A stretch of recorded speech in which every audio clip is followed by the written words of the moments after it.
The Picture of Dorian Gray by Oscar Wilde, Chapter 11. For years, Dorian Gray could not free himself from the influence of this book. Or perhaps it would be more accurate to say that he never sought to free himself from it. He procured from Paris no less than 9 large paper copies of the first edition, and had them bound in different colors, so that they might suit his various moods and the changing fancies of a nature over which he seemed, at times, to have almost entirely lost control. The hero, the wonderful young Parisian in whom the romantic and the scientific temperaments were so strangely blended, became to him a kind of prefiguring type of himself, and indeed the whole book seemed to him to contain the story of his own life, written before he had lived it. In one point he was more fortunate than the novel's fantastic hero. He never knew, never indeed had any cause to know, that somewhat grotesque dread of mirrors and polished metal surfaces and still water, which came upon the young Parisian so early in his life, and was occasioned by the sudden decay of a beau that had once, apparently, been so remarkable. It was with an almost cruel joy, and perhaps in nearly every joy, as certainly in every pleasure, cruelty has its place, that he used to read the latter part of the book, with its really tragic, if somewhat overemphasized account of the sorrow and despair of one who had himself lost what in others and the world he had most dearly valued. For the wonderful beauty that had so fascinated Basil Hallward, and many others beside him, seemed never to leave him. Even those who had heard the most evil things against him, and from time to time strange rumors about his mode of life, crept through London and became the chatter of the clubs, could not believe anything to his dishonor when they saw him. He had always the look of one who had kept himself unspotted from the world.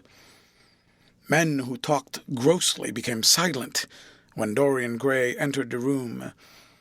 There was something in the purity of his face that rebuked them. His mere presence seemed to recall to them the memory of the innocence that they had tarnished. They wondered how one so charming and graceful as he was could have escaped the stain of age that was at once sordid and sensual. Often, on returning home from one of those mysterious and prolonged absences that gave rise to such strange conjecture among those who were his friends, or thought that they were so, he himself would creep upstairs to the locked room, open the door with the key that never left him now, and stand with a mirror in front of the portrait that Basil Hallward had painted of him, looking now at the evil and aging face on the canvas, and now at the fair young face that laughed back at him from the polished glass. The very sharpness of the contrast used to quicken his sense of pleasure. He grew more and more enamored of his own beauty, more and more interested in the corruption of his own soul. He would examine with minute care, and sometimes with monstrous and terrible delight, the hideous lines that seared the wrinkling forehead or crawled around the heavy sensual mouth, wondering sometimes which were the more horrible, the signs of sin or the signs of age. He would place his white hands beside the coarse, bloated hands of the picture and smile. He mocked the misshapen body and the failing limbs. There were moments, indeed, at night when, lying sleepless in his own delicately scented chamber, or in the sordid room of the little ill-famed tavern near the docks, which, under an assumed name and in disguise, it was his habit to frequent, he would think of the ruin he had brought upon his soul with a pity that was all the more poignant because it was purely selfish. But moments such as these were rare. That curiosity about life which Lord Henry had first stirred in him, as they sat together in the garden of their friend, seemed to increase with gratification. The more he knew, the more he desired to know. He had mad hungers that grew more ravenous as he fed them. Yet he was not really reckless, at any rate in his relations to society. Once or twice every month during the winter, and on each Wednesday evening while the season lasted, he would throw open to the world his beautiful house and have the most celebrated musicians of his day to charm his guests with the wonders of their art. His little dinners, in the setting of which Lord Henry always assisted him, were noted as much for the careful selection and placing of those invited, as for the exquisite taste shown in the decoration of the table, with its subtle symphonic arrangements of exotic flowers and embroidered cloths, and antique plate of gold and silver. Indeed, there were many, especially among the very young men, who saw or fancied what they saw in Dorian Gray, the true realization of a type of which they had often dreamed in Eton or Oxford days, a type that was to combine something of the real culture of the scholar with all the grace and distinction and perfect manner of a citizen of the world. To them he seemed to be of the company of those whom Dante describes in having sought to make themselves perfect by the worship of beauty. Like Gautier, he was one for whom the visible world existed. And certainly to him, life itself was the first, the greatest of the arts, and for it all the other arts seemed to be but a preparation. Fashion, by which what is really fantastic becomes for a moment universal, and dandyism, which in its own way is an attempt to assert the absolute modernity of beauty, had, of course, their fascination for him. His mode of dressing and the particular styles that from time to time he affected had their marked influence on the young exquisites of the Mayfair balls and Pall Mall club windows, who copied him in everything that he did and tried to reproduce the accidental charm of his graceful, though to him only half-serious, fopperies. For, while he was but too ready to accept a position that was almost immediately offered to him on his coming of age, and found indeed a subtle pleasure in the thought that he might really become to the London of his own day what to imperial Neronian Rome the author of the Satyricon once had been. Yet in his most inmost heart he desired to be something more than a mere arbiter elegantiarum, to be consultant on the wearing of a jewel, or the knotting of a necktie, or the conduct of a cane. He sought to elaborate some new scheme of life that would have its reasoned philosophy and its ordered principles, and find in the spiritualizing of the senses its highest realization.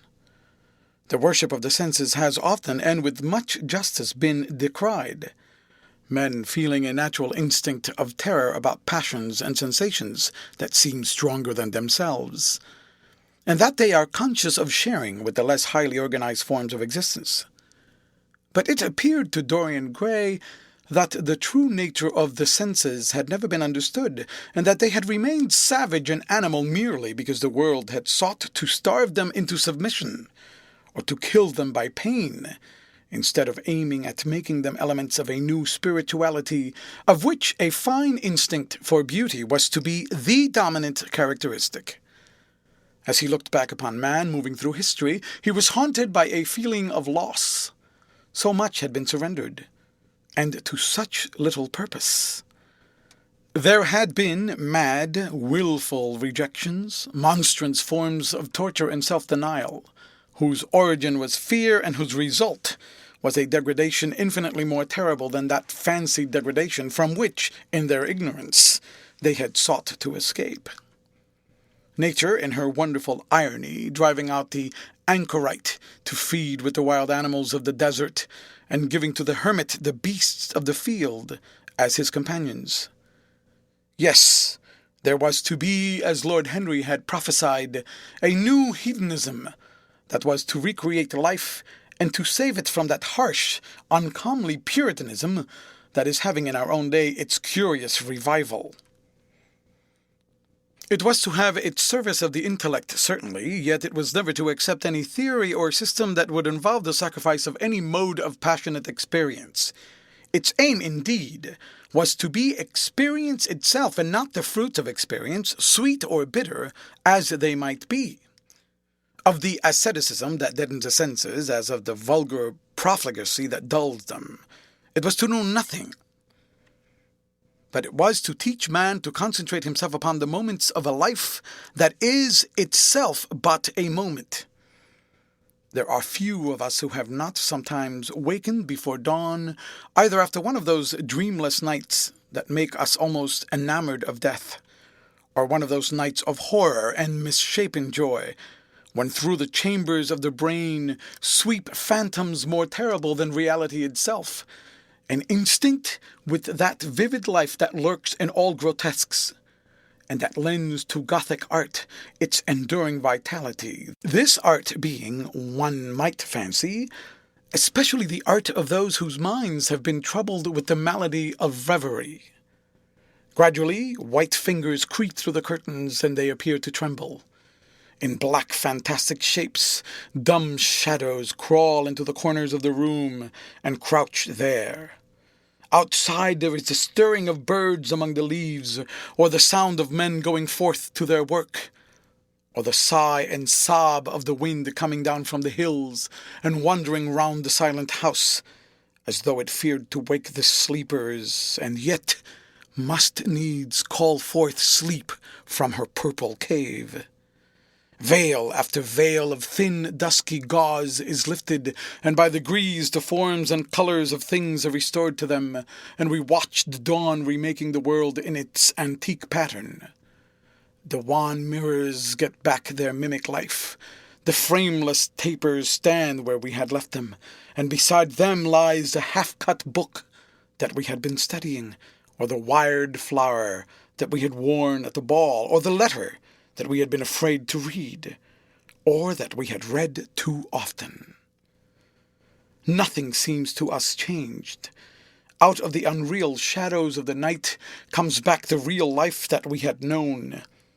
We have to resume it where we had left off, and there steals over us a terrible sense of the necessity for the continuance of energy in the same wearisome round of stereotyped habits, or a wild longing, it may be, that our eyelids might open some morning upon a world that had been refashioned anew in the darkness for our pleasure, a world in which things would have fresh shapes and colours and be changed, or have other secrets, a world in which the past would have little or no place, or survive at any rate in no conscious form of obligation or regret.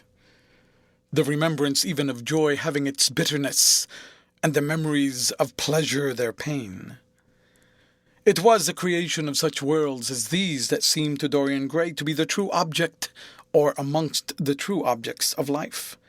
And in his search for sensations that would be at once new and delightful, and possess the element of strangeness that is so essential to romance, he would often adopt certain modes of thought that he knew to be really alien to his nature, abandon himself to their subtle influences, and then, having, as it were, caught their colour and satisfied his intellectual curiosity, leave them with that curious indifference that is not incompatible with a real ardour of temperament, and that, indeed, according to certain modern psychologists, is often a condition of it. It was rumoured of him once that he was about to join the Roman Catholic communion, and certainly the Roman ritual had always had a great attraction for him. The daily sacrifice, more awful really than all the sacrifices of the antique world, stirred him as much by its superb rejection of the evidence of the senses, as by the primitive simplicity of its elements and the eternal pathos of the human tragedy that it sought to symbolize. He loved to kneel down on the cold marble pavement and watch the priest, in his stiff-flowered dalmatic, slowly and with white hands moving aside the veil of the tabernacle, or raising aloft the jewelled lantern-shaped monstrance, with that pallid wafer that at times one would fain think is indeed the panis celestis, the bread of angels, or robed in the garments of the passion of Christ, breaking the host into the chalice, and smiting his breast for his sins. The fuming censers that the grave boys in their lace and scarlet tossed into the air like great gilt flowers had their subtle fascination for him. As he passed out, he used to look with wonder at the black confessionals and long to sit in the dim shadow of one of them and listen to men and women whispering through the worn grating the true story of their lives.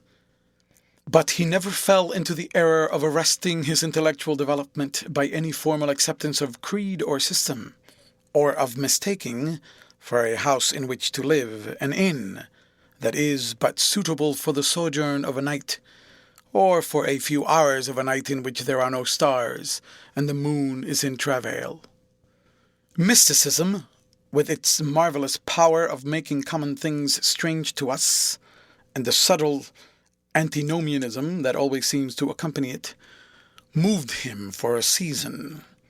And for a season he inclined to the materialistic doctrines of the Darwinismus movement in Germany, and found a curious pleasure in tracing the thoughts and passions of men to some pearly cell in the brain or some white nerve in the body, delighting in the conception of the absolute dependence of the spirit on certain physical conditions, morbid or healthy, normal or diseased. Yet, as has been said of him before, no theory of life seemed to him to be of any importance compared with life itself. He felt keenly conscious of how barren all intellectual speculation is when separated from action and experiment. He knew that the senses, no less than the soul, have their spiritual mysteries to reveal. And so he would now study perfumes and the secrets of their manufacture, distilling heavily scented oils and burning odorous gums from the East.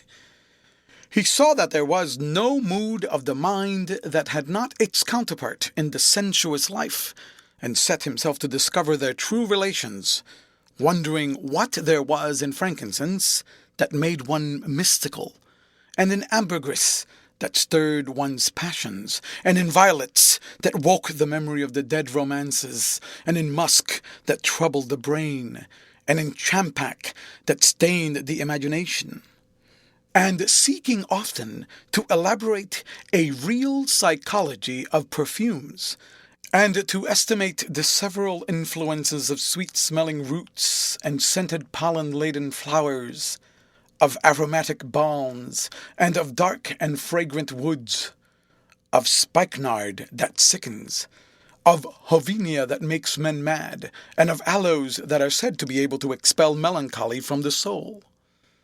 At another time he devoted himself entirely to music, and in a long latticed room with a vermilion and gold ceiling and walls of olive-green lacquer, he used to give curious concerts in which mad gypsies tore wild music from little zithers, or grave yellow-shawled Tunisians plucked at the strained strings of monstrous lutes, while grinning Negroes beat monotonously upon copper drums, and, crouching upon scarlet mats, slim turbaned Indians blew through long pipes of reed or brass, and charmed, or feigned to charm, great hooded snakes and horrible horned adders.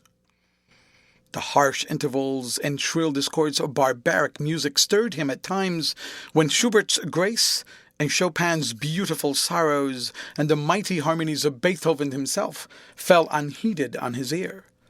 He collected together from all parts of the world the strangest instruments that could be found, either in the tombs of dead nations or among the few savage tribes that have survived contact with Western civilizations, and loved to touch and try them. He had the mysterious Europaris of the Rio Negro Indians, that women are not allowed to look at, and that even youths may not see till they have been subjected to fasting and scourging, and the earthen jars of the Peruvians that have the shrill cries of birds and flutes of human bones such as Alfonso de Ovalle heard in Chile, and the sonorous green jaspers that are found near Cuzco, and give forth a note of singular sweetness. He had painted gourds filled with pebbles that rattled when they were shaken, the long clarin of the Mexicans into which the performer does not blow, but through which he inhales the air, the harsh tour of the Amazon tribes that is sounded by the sentinels who sit all day long in high trees and can be heard, it is said, at a distance of 3 leagues. The teponatzli, that has 2 vibrating tongues of wood and is beaten with sticks that are smeared with an elastic gum obtained from the milky juice of plants. The yodel bells of the Aztecs, that are hung in clusters like grapes, and a huge cylindrical drum covered with the skins of great serpents like the one that Bernal Diaz saw when he went with the Cortes into the Mexican temple, and of whose doleful sound he has left us so vivid a description. The fantastic character of these instruments fascinated him, and he felt a curious delight in the thought that art, like nature, has her monsters, things of bestial shape and with hideous voices. Yet, after some time, he wearied of them, and would sit in his box at the opera, either alone or with Lord Henry, listening in rapt pleasure to Tannhauser, and seeing in the prelude to that great work of art a presentation of the tragedy of his own soul. On one occasion he took up the study of jewels, and appeared at a costume ball as Anne de Joyeuse, Admiral of France, in a dress covered with 560 pearls. This taste enthralled him for years, and indeed may be said never to have left him. He would often spend a whole day settling and resettling in their cases the various stones he had collected, such as the olive-green chrysoberyl that turns red by lamplight, the cymophane with its wire-like line of silver, the pistachio-colored peridot, rose-pink and wine-yellow topazes, carbuncles of fiery scarlet with tremulous 4-rayed stars, flame-red cinnamon stones, orange and violet spinels, and amethysts with their alternate layers of ruby and sapphire. He loved the red gold of the sunstone, and the moonstone's pearly whiteness, and the broken rainbow of the milky opal. He procured from Amsterdam 3 emeralds of extraordinary size and richness of color, and had a turquoise de la Vieille Roche that was the envy of all the connoisseurs. He discovered wonderful stories also about jewels. In Alfonso's Clericalis Disciplina, a serpent was mentioned with eyes of real jacinth, and in the romantic history of Alexander, the conqueror of Emathia, was said to have found in the Vale of Jordan snakes with collars of real emeralds growing on their backs. There was a gem in the brain of the dragon, Philostratus told us, and by the exhibition of golden letters and a scarlet robe, the monster could be thrown into a magical sleep and slain. According to the great alchemist Pierre de Boniface, the diamond rendered a man invisible, and the agate of India made him eloquent. The cornelian appeased anger, and the hyacinth provoked sleep, and the amethyst drove away the fumes of wine. The garnet cast out demons, and the hydropicus deprived the moon of her color. The selenite waxed and waned with the moon, and the melosius that discovers thieves could be affected by only the blood of kids. Leonardus Camillus had seen a white stone taken from the brain of a newly killed toad. That was a certain antidote against poison. The bezoar that was found in the heart of the Arabian deer was a charm that could cure the plague. In the nests of Arabian birds was the aspilates that, according to Democritus, kept the wearer from any danger by fire. The king of Ceylon rode through his city with a large ruby in his hand, as the ceremony of his coronation. The gates of the palace of John the priest were made of sardius, with the horn of the horned snake inwrought, so that no man might bring poison within. Over the gabble were 2 golden apples, in which were 2 carbuncles, so that the gold might shine by day and the carbuncles by night. In Lodge's strange romance, A Marguerite of America, it was stated that in the chamber of the queen one could behold all the chaste ladies of the world enchased out of silver, looking through fair mirrors of chrysolites, carbuncles, sapphires, and green emeralds. Marco Polo had seen the inhabitants of Zipangu place rose-colored pearls in the mouths of the dead. A sea monster had been enamored of the pearl that the diver brought to King Perozes, and had slain the thief and mourned for 7 moons over its loss. When the Huns lured the king into a great pit, he flung it away. Procopius tells the story, nor was it ever found again, though the Emperor Anastasius offered 500 weight of gold pieces for it. The King of Malabar had shown to a certain Venetian a rosary of 304 pearls, 1 for every god that he worshipped. When the Duke of Valentinois, son of Alexander VI, visited Louis XII of France, his horse was loaded with gold leaves, according to Brantome, and his cap had double rows of rubies that threw out a great light. Charles of England had ridden in stirrups hung with 421 diamonds. Richard II had a coat valued at 30,000 marks, which was covered with balass rubies. Hall describes Henry VIII on his way to the Tower previous to his coronation as wearing a jacket of raised gold, the placard embroidered with diamonds and other rich stones, and a great borderike about his neck of large balasses. The favourites of James I wore earrings of emeralds set in gold filigrane. Edward II gave to Piers Gaveston a suit of red gold armour studded with jacinths, a collar of gold roses set with turquoise stones, and a skull-cap parsemé with pearls. Henry II wore jewelled gloves reaching to the elbow, and had a hawk glove sewn with 12 rubies and 52 great orients.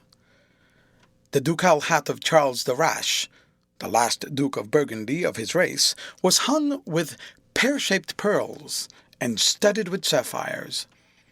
How exquisite life had once been, how gorgeous in its pomp and decoration. Even to read of the luxury of the dead was wonderful. Then he turned his attention to embroideries, and to the tapestries that performed the office of frescoes in the chill rooms of the northern nations of Europe. As he investigated the subject, and he always had an extraordinary faculty of becoming absolutely absorbed for the moment in whatever he took up, he was almost saddened by the reflection of the ruin that time brought on beautiful and wonderful things. He, at any rate, had escaped that. Summer followed summer, and the yellow jonquils bloomed and died many times, and nights of horror repeated the story of their shame. But he was unchanged. No winter marred his face, or stained his flower-like bloom. How different it was with material things. Where had they passed to? Where was the great crocus-colored robe on which the gods fought against the giants that had been worked by brown girls for the pleasure of Athena? Where the huge velarium that Nero had stretched across the Colosseum at Rome? That titan sail of purple on which was represented the starry sky and Apollo driving a chariot drawn by white gilt-reined steeds? He longed to see the curious table napkins wrought to the priest of the sun, on which were displayed all the dainties and viands that could be wanted for a feast. The mortuary cloth of King Chilperic, with its 300 golden bees. The fantastic robes that excited the indignation of the Bishop of Pontus, and were figured with lions, panthers, bears, dogs, forests, rocks, hunters, all, in fact, that a painter can copy from nature. And the coat that Charles of Orleans once wore, on the sleeves of which were embroidered the verses of a song beginning, Madame, 𝔓𝔬𝔯𝔢𝔢, the musical accompaniment of the words being wrought in gold thread, and each note, of square shape in those days, formed with 4 pearls. He read of the room that was prepared at the palace at Reims for the use of Queen Joan of Burgundy, and was decorated with 1,321 parrots made in broidery and blazoned with the king's arms, and 561 butterflies, whose wings were similarly ornamented with the arms of the queen, the whole worked in gold. Catherine de' Medici had a mourning bed made for her of black velvet powdered with crescents and suns. Its curtains were of damask, with leafy wreaths and garlands figured upon a gold and silver ground, and fringed along the edges with broideries of pearls. And it stood in a room hung with rows of the queen's devices in cut black velvet upon cloth of silver. Louis XIII had gold-embroidered caryatides 15 feet high in his apartment. The state bed of Sobieski, King of Poland, was made of Smyrna gold brocade embroidered in turquoises with verses from the Koran. Its supports were of silver gilt, beautifully chased and profusely set with enameled and jeweled medallions. It had been taken from the Turkish camp before Vienna, and the standard of Mohammed had stood beneath the tremulous gilt of its canopy. And so for a whole year he sought to accumulate the most exquisite specimens that he could find of textile and embroidered work, getting the dainty Delhi muslins finely wrought with gold thread palmates and stitched over with iridescent beetles' wings, the Dhaka gauzes that from their transparency are known in the East as woven air and running water and evening dew, strange figured cloths from Java, elaborate yellow Chinese hangings, books bound in tawny satins of fair blue silks, and wrought with fleurs de lis, birds and images, veils of laces worked in Hungary point, Sicilian brocades and stiff Spanish velvets, Georgian work with its gilt coins, and Japanese fukuzas with their green-toned golds and their marvelously plumaged birds. He had a special passion also for ecclesiastical vestments, as indeed he had for everything connected with the service of the church. In the long cedar chests that lined the west gallery of his house, he had stored away many rare and beautiful specimens of what is really the raiment of the bride of Christ, who must wear purple and jewels and fine linen, that she may hide the pallid macerated body that is worn by the suffering that she seeks for, and wounded by self-inflicted pain. He possessed a gorgeous cope of crimson silk and gold thread damask, figured with a repeating pattern of golden pomegranates set in 6-petaled formal blossoms, beyond which on either side was the pineapple device wrought in seed pearls. The orpheries were divided into panels representing scenes from the life of the Virgin, and the coronation of the Virgin was figured in colored silks upon the hood. This was Italian work of the 15th century. Another cope was of green velvet, embroidered with heart-shaped groups of acanthus leaves, from which spread long-stemmed white blossoms, the details of which were picked out with silver thread and colored crystals. The Morse bore a seraph's head in gold thread raised work. The orpheries were woven in a diaper of red and gold silk, and were starred with medallions of many saints and martyrs, among whom was Saint Sebastian. He had chasubles also of amber-colored silk and blue silk and gold brocade and yellow silk damask and cloth of gold, figured with representations of the Passion and Crucifixion of Christ, and embroidered with lions and peacocks and other emblems. Dalmatics of white satin and pink silk damask, decorated with tulips and dolphins and fleurs de lis, altar frontals of crimson velvet and blue linen, and many corporals, chalice veils, and sudaria. In the mystic offices to which such things were put, there was something that quickened his imagination. For these treasures, and everything that he collected in his lovely house, were to be to him means of forgetfulness, models by which he could escape, for a season, from the fear that seemed to him at times to be almost too great to be borne. Upon the walls of the lonely locked room where he had spent so much of his boyhood, he had hung with his own hands the terrible portrait whose changing features showed him the real degradation of his life, and in front of it had draped the purple and gold pall as a curtain. 4 weeks he would not go there, would forget the hideous painted thing, and get back his light heart, his wonderful joyousness, his passionate absorption in mere existence. Then, suddenly, some night, he would creep out of the house, go down to dreadful places near Blue Gate Fields, and stay there day after day until he was driven away.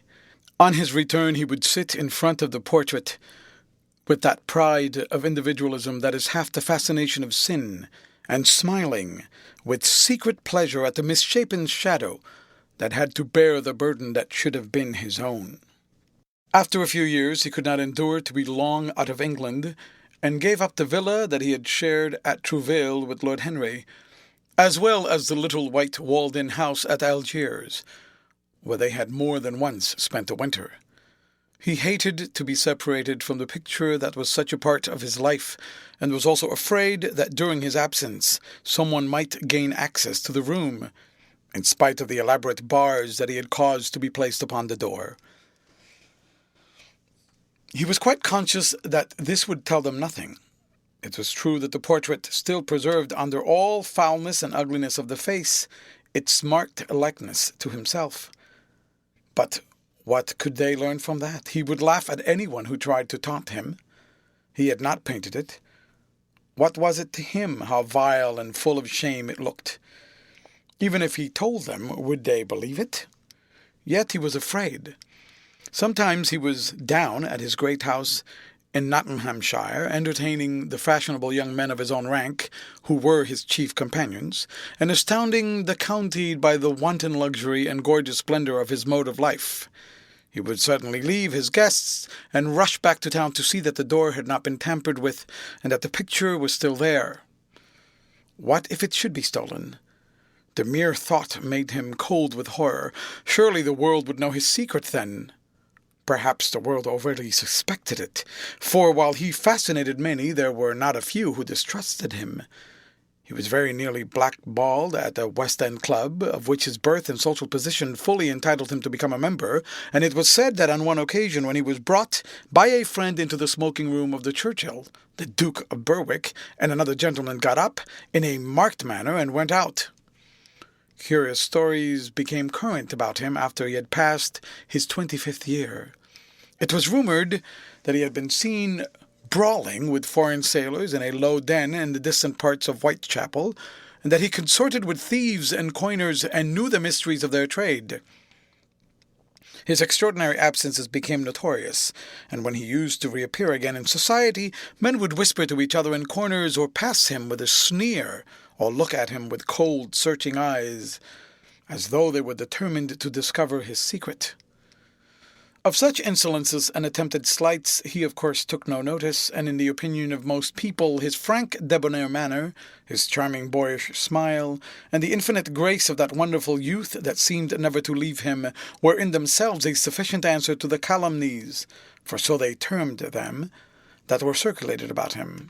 It was remarked, however, that some of those who had been most intimate with him appeared after a time to shun him. Women who had wildly adored him and for his sake had braved all social censure and set convention at defiance, were seen to grow pallid with shame or horror if Dorian Gray entered the room. Yet these whispered scandals only increased in the eyes of many his strange and dangerous charm. His great wealth was a certain element of security. Society, civilized society at least, is never very ready to believe anything to the detriment of those who are both rich and fascinating.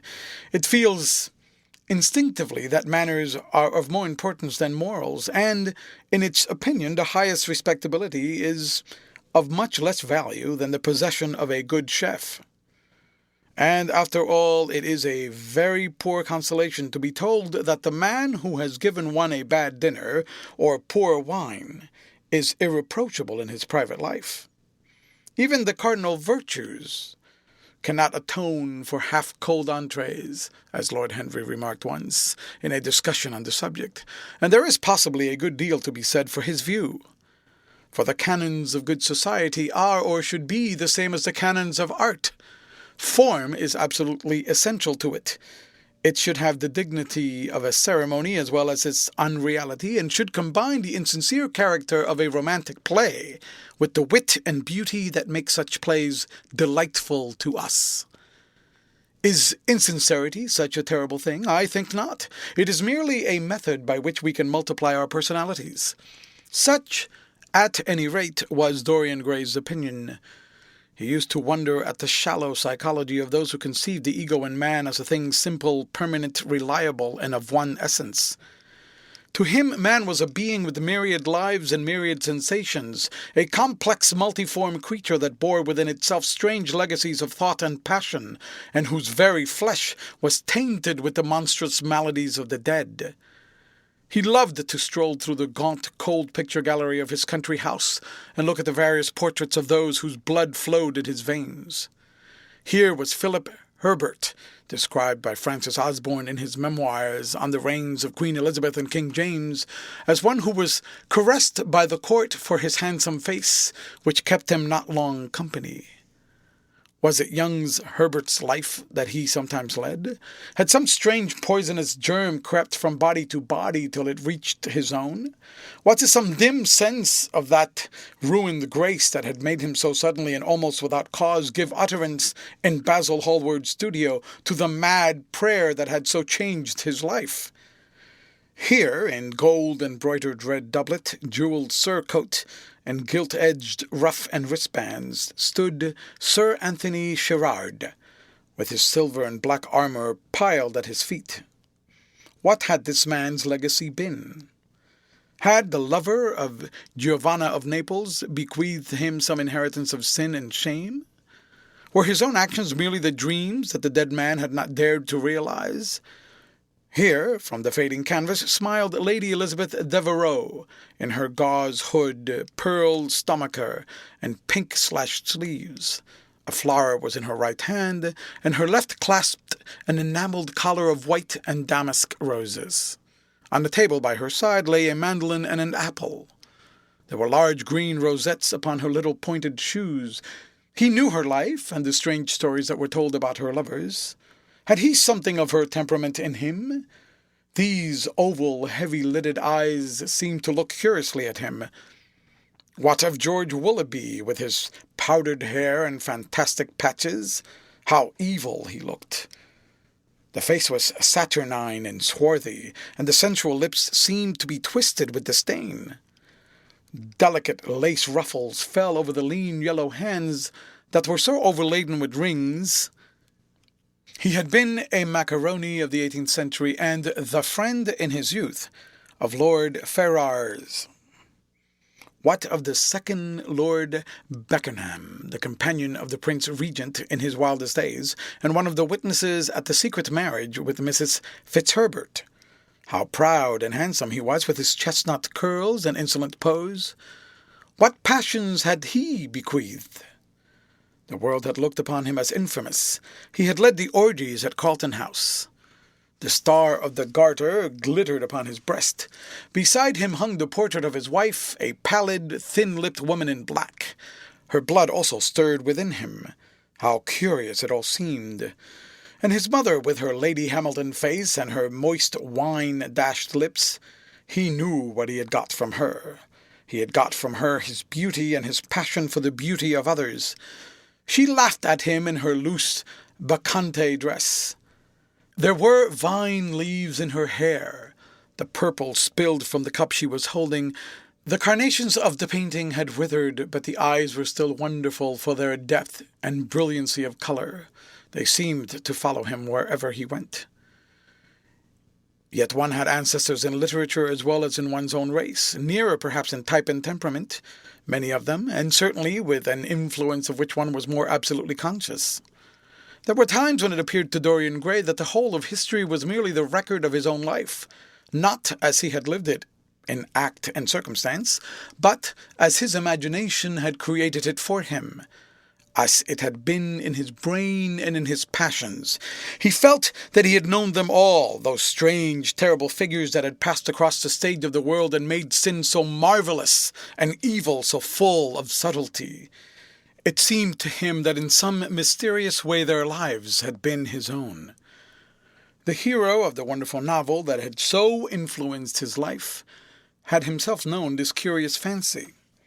In the 7th chapter he tells how, crowned with laurel, lest lightning might strike him, he had sat as Tiberius in a garden at Capri, reading the shameful books of Elephantis, while dwarfs and peacocks strutted round him, and the flute-player mocked the swinger of the censer, and as Caligula had caroused with the green-shirted jockeys in their stables, and supped in an ivory manger with a jewel-front-lettered horse, and as Domitian had wandered through a corridor lined with marble mirrors, looking round with haggard eyes for the reflection of the dagger that was to end his days, and sick with that ennui, that terrible tedium vitae that comes on those to whom life denies nothing, and had peered through a clear emerald at the red shambles of the circus, and then, in a litter of pearl and purple drawn by silver-shod mules,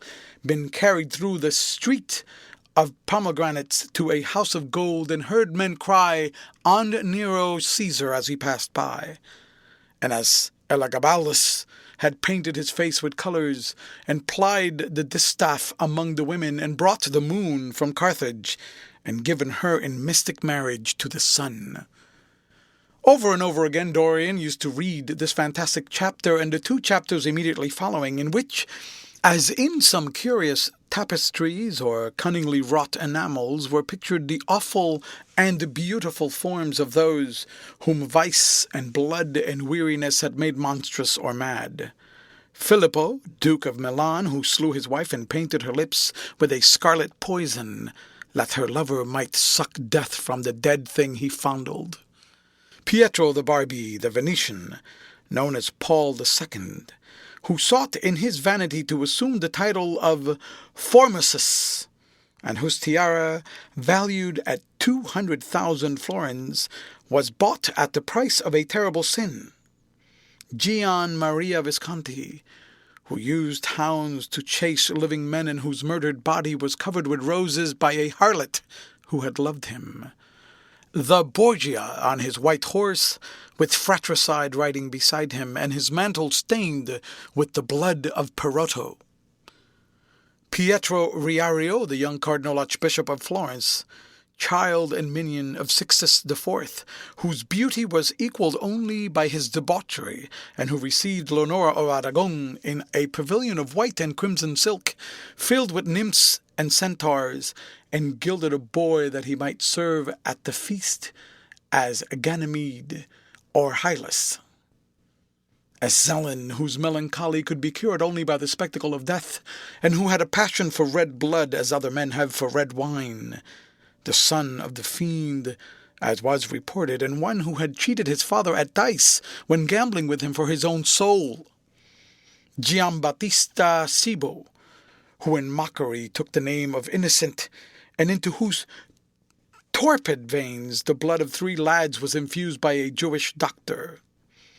Sigismondo Malatesta, the lover of Isotta and the lord of Rimini, whose effigy was burned at Rome as the enemy of God and man, who strangled Polissena with a napkin and gave poison to Ginevra d'Este in a cup of emerald, and in honor of a shameful passion built a pagan church for Christian worship. Charles VI, who had so wildly adored his brother's wife that a leper had warned him of the insanity that was coming on him, and who, when his brain was sickened and grown strange, could only be soothed by Saracen cards painted with the images of love and death and madness.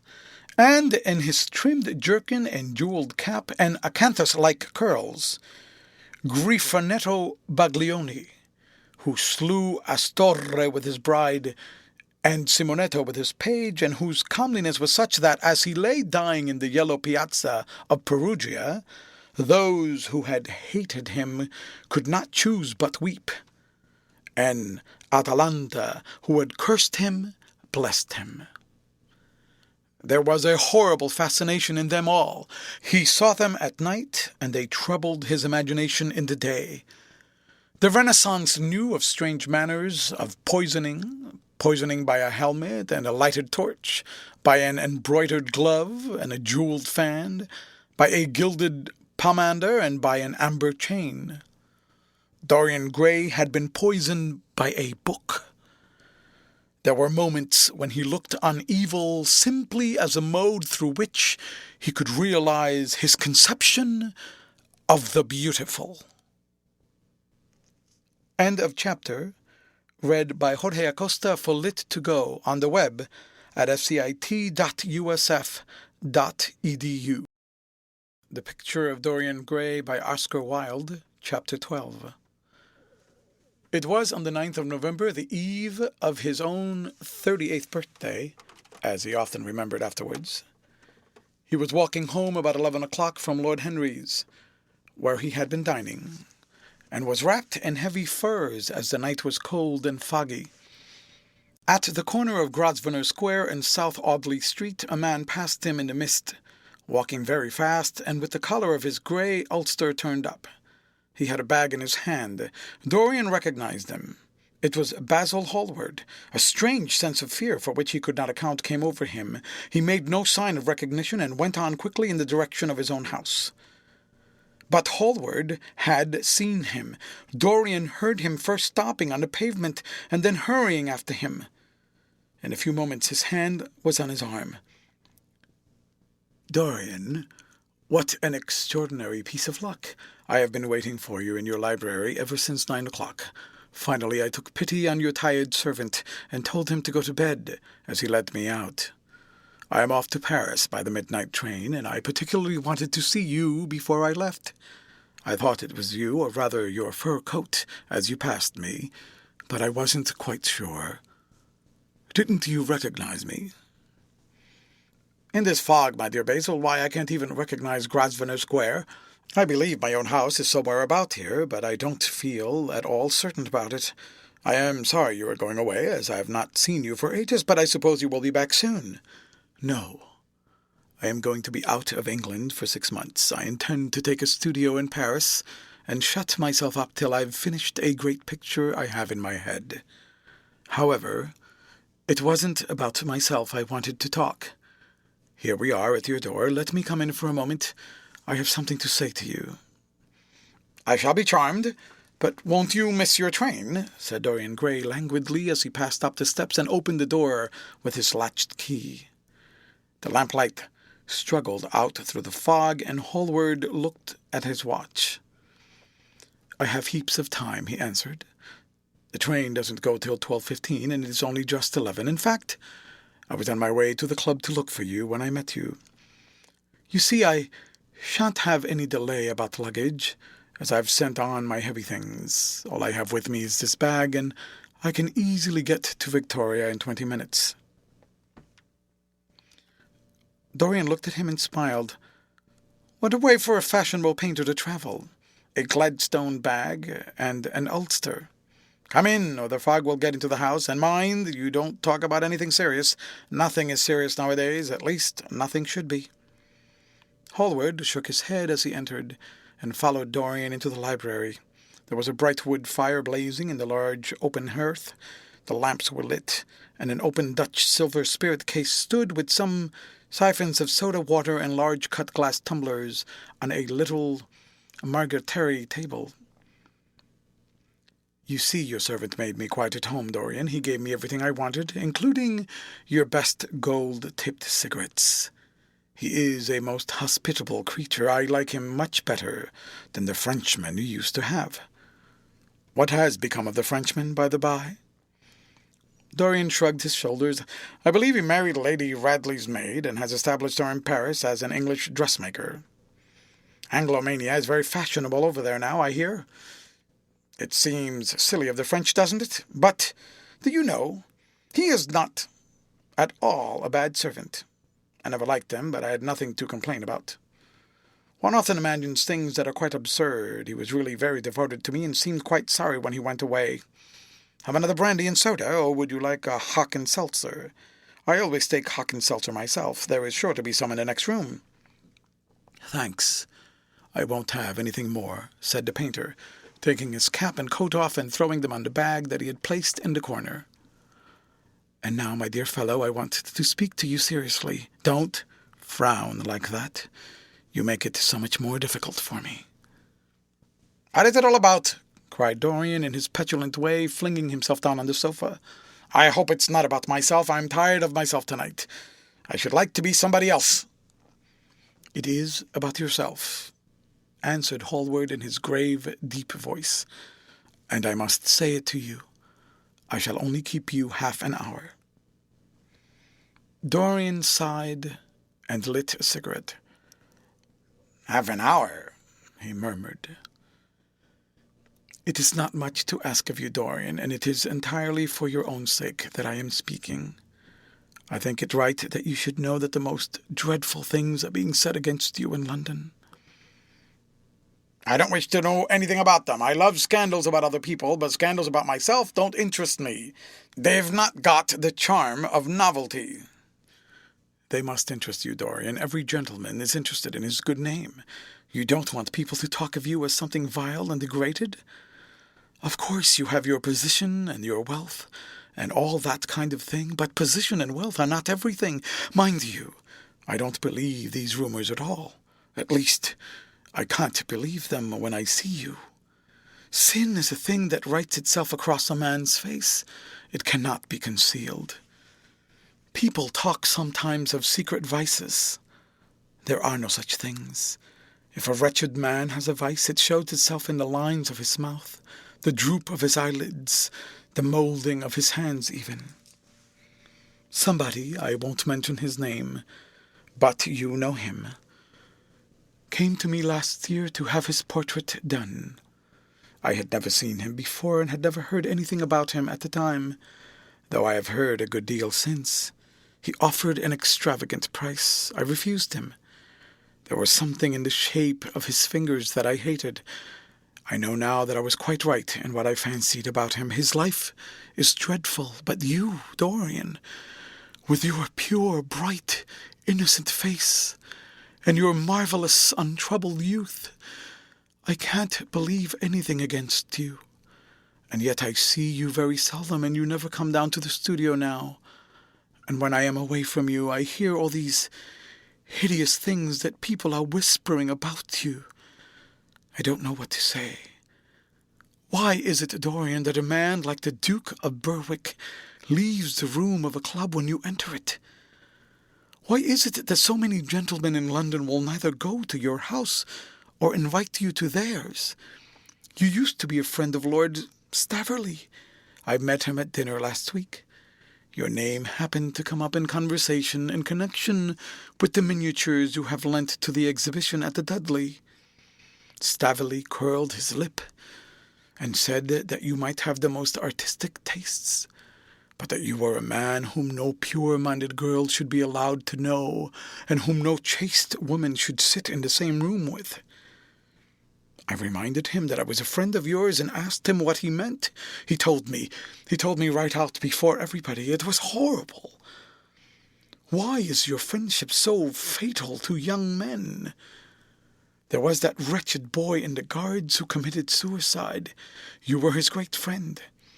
And there was Sir Henry Ashton, who had to leave England with a tarnished name. You and he were inseparable. What about Adrian Singleton and his dreadful end? What about Lord Kent's only son and his career? I met his father yesterday at St. James's Street. He seemed broken with shame and sorrow. What about the young Duke of Perth? What sort of life has he got now? What gentleman would associate with him? Stop, Basil. You are talking about things of which you know nothing, said Dorian Gray, biting his lip and with a note of infinite contempt in his voice. "You ask me why Berwick leaves the room when I enter it. It is because I know everything about his life, not because he knows anything about mine. With such blood as he has in his veins, how could his record be clean? You ask me about Henry Ashton and young Perth. Did I teach the one his vices and the other his debauchery? If Kent's silly son takes his wife from the streets, what is that to me? If Adrian Singleton writes his friend's name across the bill, am I his keeper? I know how people chatter in England. The middle classes air their moral prejudices over their gross dinner tables and whisper about what they call the profligacies of their betters in order to try and pretend that they are in smart society, and so on intimate terms with the people they slander. In this country it is enough for a man to have distinction and brains, for every common tongue to wag against him. And what sort of lives do these people who pose as being moral lead themselves? My dear fellow, you forget that we are in the native land of the hypocrite." "Dorian," cried Hallward, "that is not the question. England is bad enough, I know, and English society is all wrong. That is the reason why I want you to be fine. You have not been fine. One has a right to judge of a man by the effect he has over his friends. Yours seem to lose all sense of honor, of goodness, of purity. You have filled them with a madness for pleasure. They have gone down into the depths. You led them there, yes, you led them there, and yet you can smile as you are smiling now, and there is no worse behind. I know you and Harry are inseparable. Surely for that reason, if for none other, you should not have made his sister's name a byword." "Take care, Basil. You go too far." "I must speak, and you must listen. You shall listen. When you met Lady Gwendolen, not a breath of scandal had ever touched her. Is there a single decent woman in London now who would drive with her in the park? Why, even her children are not allowed to live with her. Then there are other stories that you have been seen creeping at dawn out of dreadful houses and slinking in disguise into the foulest dens in London. Are they true? Can they be true? When I first heard them, I laughed. I hear them now, and they make me shudder. What about your country house, and the life that is led there? Dorian, you don't know what is said about you. I won't tell you that I don't want to preach to you. I remember Harry saying once that every man who turned himself into an amateur curate, for the moment, always began by saying that, and then proceeded to break his word. I do want to preach to you. I want you to lead such a life as will make the world respect you. I want you to have a clean name and a fair record. I want you to get rid of the dreadful people you associate with. Don't shrug your shoulders like that. Don't be so indifferent. You have a wonderful influence. Let it be for good, not for evil. They say that you corrupt everyone with whom you become intimate, and that it is quite sufficient for you to enter a house for shame of some kind to follow after. I don't know whether it is so or not. How should I know? But it is said of you. I am told things that it seems impossible to doubt. Lord Gloucester was one of my greatest friends of Oxford. He showed me a letter that his wife had written to him when she was dying alone in her villa at Mentone. Your name was implicated in the most terrible confession I ever heard. I told him that it was absurd, that I knew you thoroughly, and that you were incapable of anything of the kind. Know you? I wonder, do I know you? Before I could answer that, I should have to see your soul. To see my soul, muttered Dorian Gray, starting up from the sofa and turning almost white from fear. Yes, answered Hallward gravely and with deep-toned sorrow in his voice. "To see your soul, but only God can do that." A bitter laugh of mockery broke from the lips of the younger man.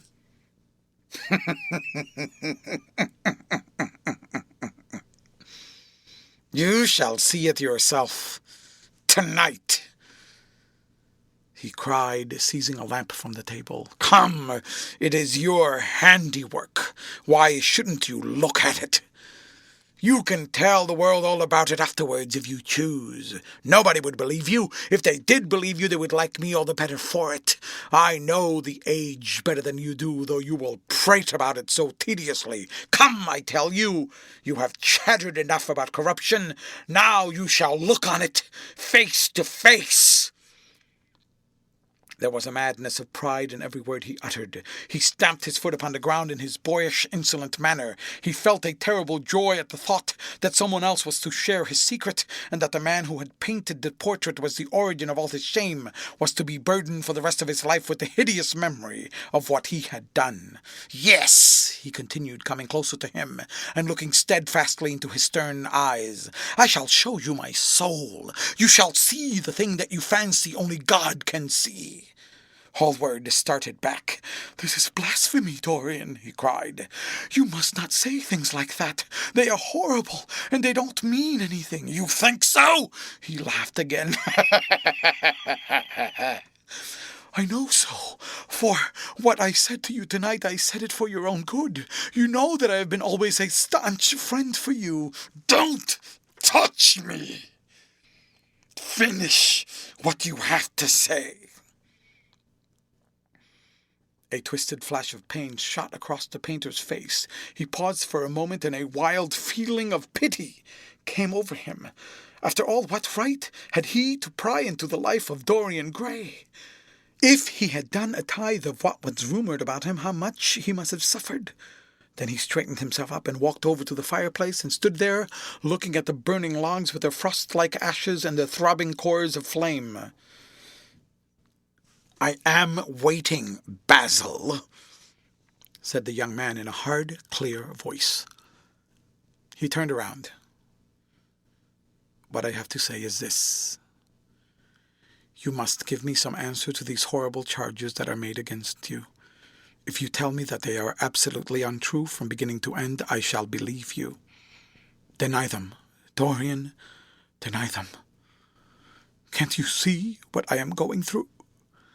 My God, don't tell me that you are bad and corrupt and shameful."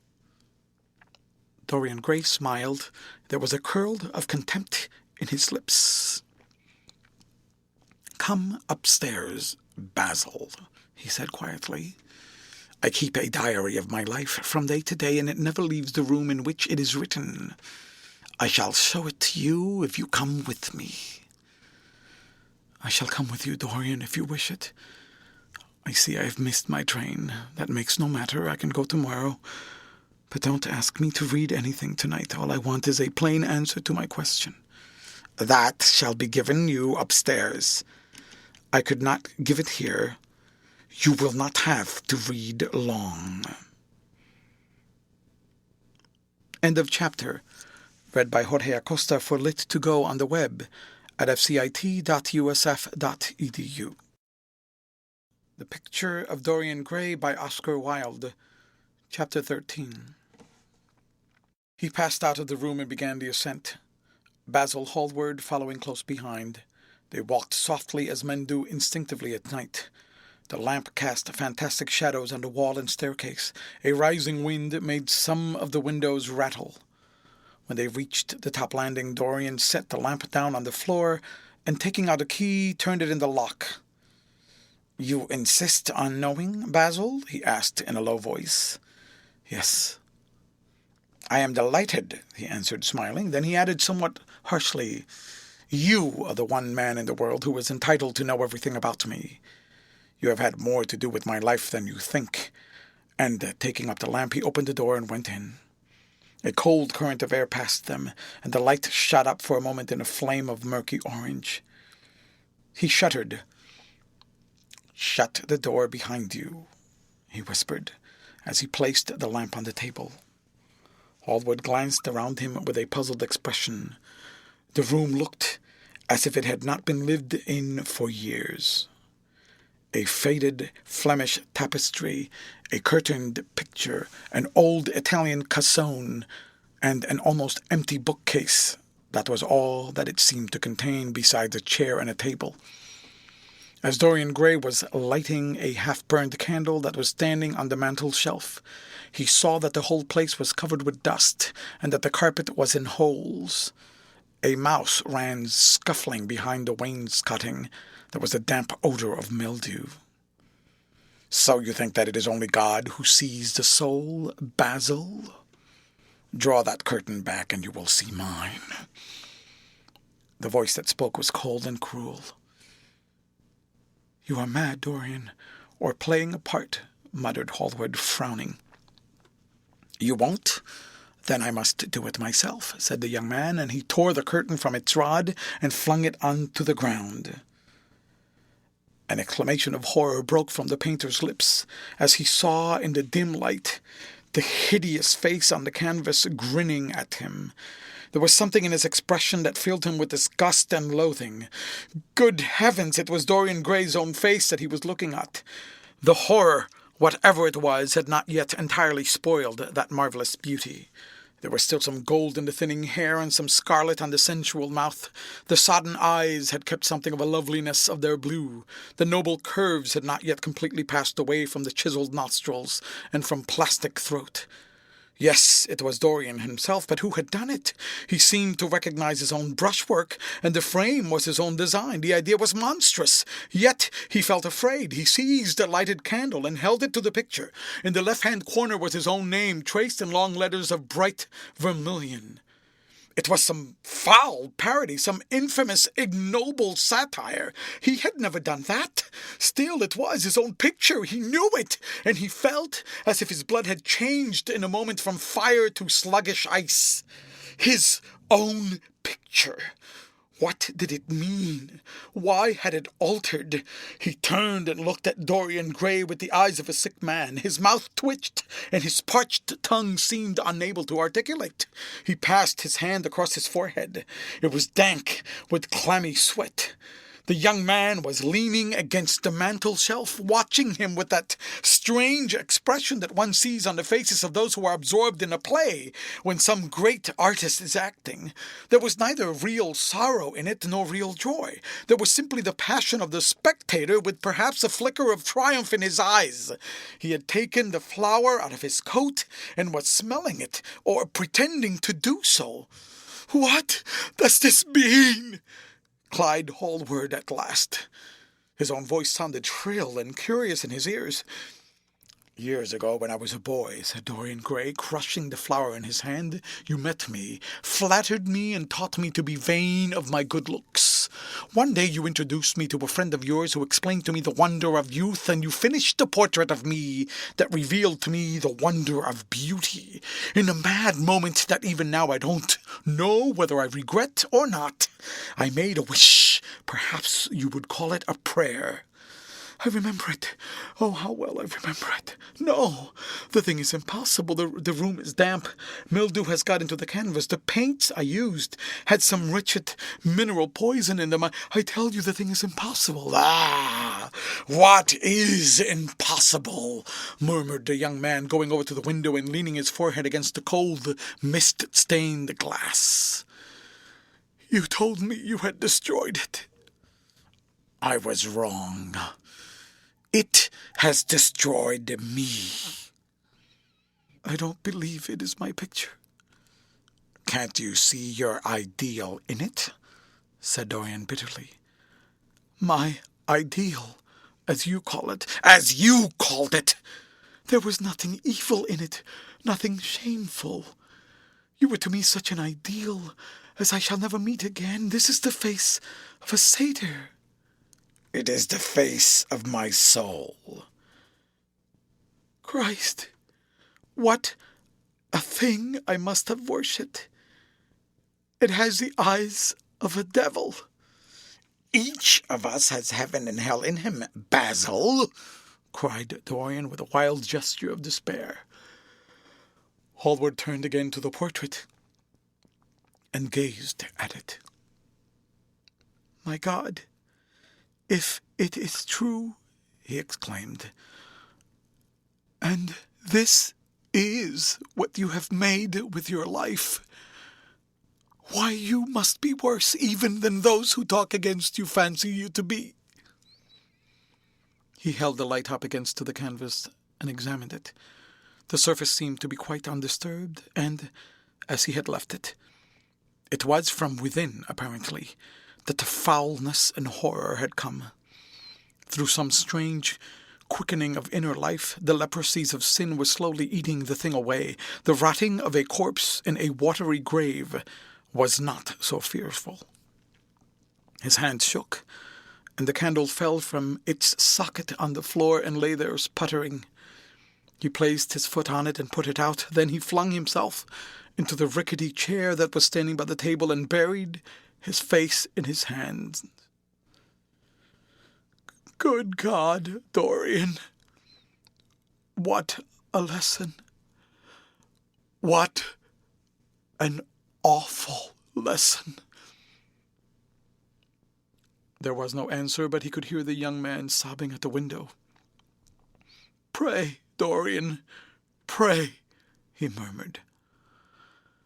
"What is it that one was taught to say in one's boyhood? Lead us not into temptation. Forgive us our sins. Wash away our iniquities. Let us say that together. The prayer of your pride has been answered. The prayer of your repentance will be answered also. I worshipped you too much. I am punished for it. You worshipped yourself too much. We are both punished." Dorian Gray turned slowly around and looked at him with tear-dimmed eyes. "It is too late, Basil," he faltered. "It is never too late, Dorian. Let us kneel down and try if we cannot remember a prayer. Isn't there a verse somewhere? 'Though your sins be as scarlet, yet I will make them as white as snow.' Those words mean nothing to me now." "Hush, don't say that. You have done enough evil in your life, my God. Don't you see that accursed thing leering at us?" Dorian Gray glanced at the picture, and suddenly an uncomfortable feeling of hatred for Basil Hallward came over him, as though it had been suggested to him by the image on the canvas, whispered into his ear by those grinning lips. The mad passions of a hunted animal stirred within him, and he loathed the man who was seated at the table more than in his whole life he had ever loathed anything. He glanced wildly around. Something glimmered on the top of the painted chest that faced him. His eye fell on it, and he knew what it was. It was a knife that he had brought up some days before to cut a piece of cord and had forgotten to take away with him. He moved slowly toward it, passing Hallward as he did so. As soon as he got behind him, he seized it and turned round. Hallward stirred in his chair as if he was going to rise. He rushed at him and dug the knife into the great vein that is behind the ear, crushing the man's head down on the table and stabbing again and again and again. There was a stifled groan and the horrible sound of someone choking with blood. 3 times the outstretched arms shot up convulsively, waving grotesque, stiff-fingered hands in the air. He stabbed him twice more, but the man did not move. Something began to trickle on the floor. He waited for a moment, still pressing the head down. Then he threw the knife on the table and listened. He could hear nothing but the drip, drip, drip, drip, drip on the threadbare carpet. He opened the door and went out on the landing. The house was absolutely quiet. No one was about.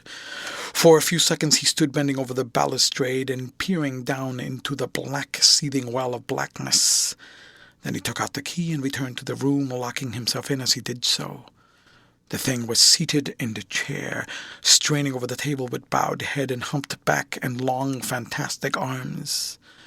Had it not been for the red, jagged tear in the neck and the clotted black pool that was slowly widening on the table, one would have said that the man was simply asleep. How quickly it had all been done. He felt strangely calm, and walking over to the window, opened it and stepped out on the balcony. The wind had blown the fog away, and the sky was like a monstrous peacock's tail, starred with myriads of golden eyes. He looked down and saw the policeman going his rounds and flashing the long beam of his lantern on the doors of the silent houses. The crimson spot of a prowling hansom gleamed at the corner and then vanished. A woman in a fluttering shawl was creeping slowly by the railings, staggering as she went. Now and then she stopped and peered back. Once she began to sing in a hoarse voice. The policeman strolled over and said something to her. She stumbled away, laughing. A bitter blast swept across the square. The gas lamps flickered and became blue, and the leafless trees shook their black iron branches to and fro. He shivered and went back, closing the window behind him. Having reached the door, he turned the key and opened it. He did not even glance at the murdered man. He felt that the secret of the whole thing was not to realize the situation. The friend who had painted the fatal portrait to which all his misery had been due had gone out of his life. That was enough. Then he remembered the lamp. It was a rather curious one of Moorish workmanship, made of dull silver inlaid with arabesques of burnished steel and studded with coarse turquoises. Perhaps it might be missed by his servant, and questions would be asked. He hesitated for a moment, then he turned back and took it from the table. He could not help seeing the dead thing, how still it was, how horribly white the long hands looked. It was like a dreadful wax image. Having locked the door behind him, he crept quietly downstairs. The woodwork creaked and seemed to cry out as if in pain. He stopped several times and waited. No. Everything was still. It was merely the sound of his own footsteps. When he reached the library, he saw the bag and coat in the corner. They must be hidden away somewhere. He unlocked a secret press that was in the wainscoting, a press in which he kept his own curious disguises, and put them into it. He could easily burn them afterwards. Then he pulled out his watch. It was 20 minutes to 2. He sat down and began to think. Every year, every month almost, men were strangled in England for what he had done. There had been a madness of murder in the air. Some red star had come too close to the earth, and yet what evidence was there against him? Basil Hallward had left the house at 11. No one had seen him come in again. Most of the servants were at Selby Royal. His valet had gone to bed. Paris. Yes. It was to Paris that Basil had gone, and by the midnight train, as he had intended. With his curious, reserved habits, it would be months before any suspicions would be roused. Months. Everything could be destroyed long before then. A sudden thought struck him. He put on his fur coat and hat and went out into the hall. There he paused, hearing the slow, heavy tread of the policeman on the pavement outside, and seeing the flash of the bull's eye reflected in the window. He waited and held his breath. After a few moments he drew back the latch and slipped out, shutting the door very gently behind him. Then he began ringing the bell. In about 5 minutes his valet appeared, half-dressed and looking very drowsy. "I am sorry to have had to wake you up, Francis," he said, stepping in, "but I had forgotten my latch-key. What time is it?" 10 minutes past 2, sir," answered the man, looking at the clock and blinking. 10 minutes past 2? How horribly late! You must wake me at 9 tomorrow. I have some work to do." "All right, sir." "Did anyone call this evening?" "Mr. Hallward, sir. He stayed here till 11, and then he went away to catch his train." "Oh! I am sorry I didn't see him. Did he leave any message?" "No, sir, except that he would write to you from Paris if he did not find you at the club." That will do, Francis. Don't forget to call me at 9 tomorrow. No, sir. The man shambled down the passage in his slippers. Dorian Gray threw his hat and coat upon the table and passed into the library. For a quarter of an hour he walked up and down the room, biting his lip and thinking. Then he took down the blue book from one of the shelves and began to turn over the leaves. Alan Campbell, 152 Hertford Street, Mayfair. Yes, that was the man he wanted. End of chapter. Read by Jorge Acosta for Lit2Go on the web at fcit.usf.edu. The Picture of Dorian Gray by Oscar Wilde, Chapter 14. At 9 o'clock the next morning his servant came in with a cup of chocolate on a tray and opened the shutters.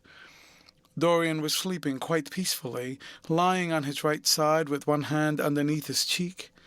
He looked like a boy who had been tired out with play or study.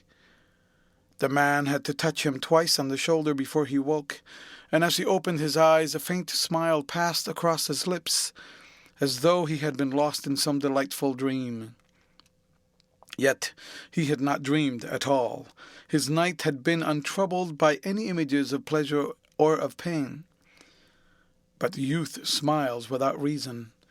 It is one of his chiefest charms.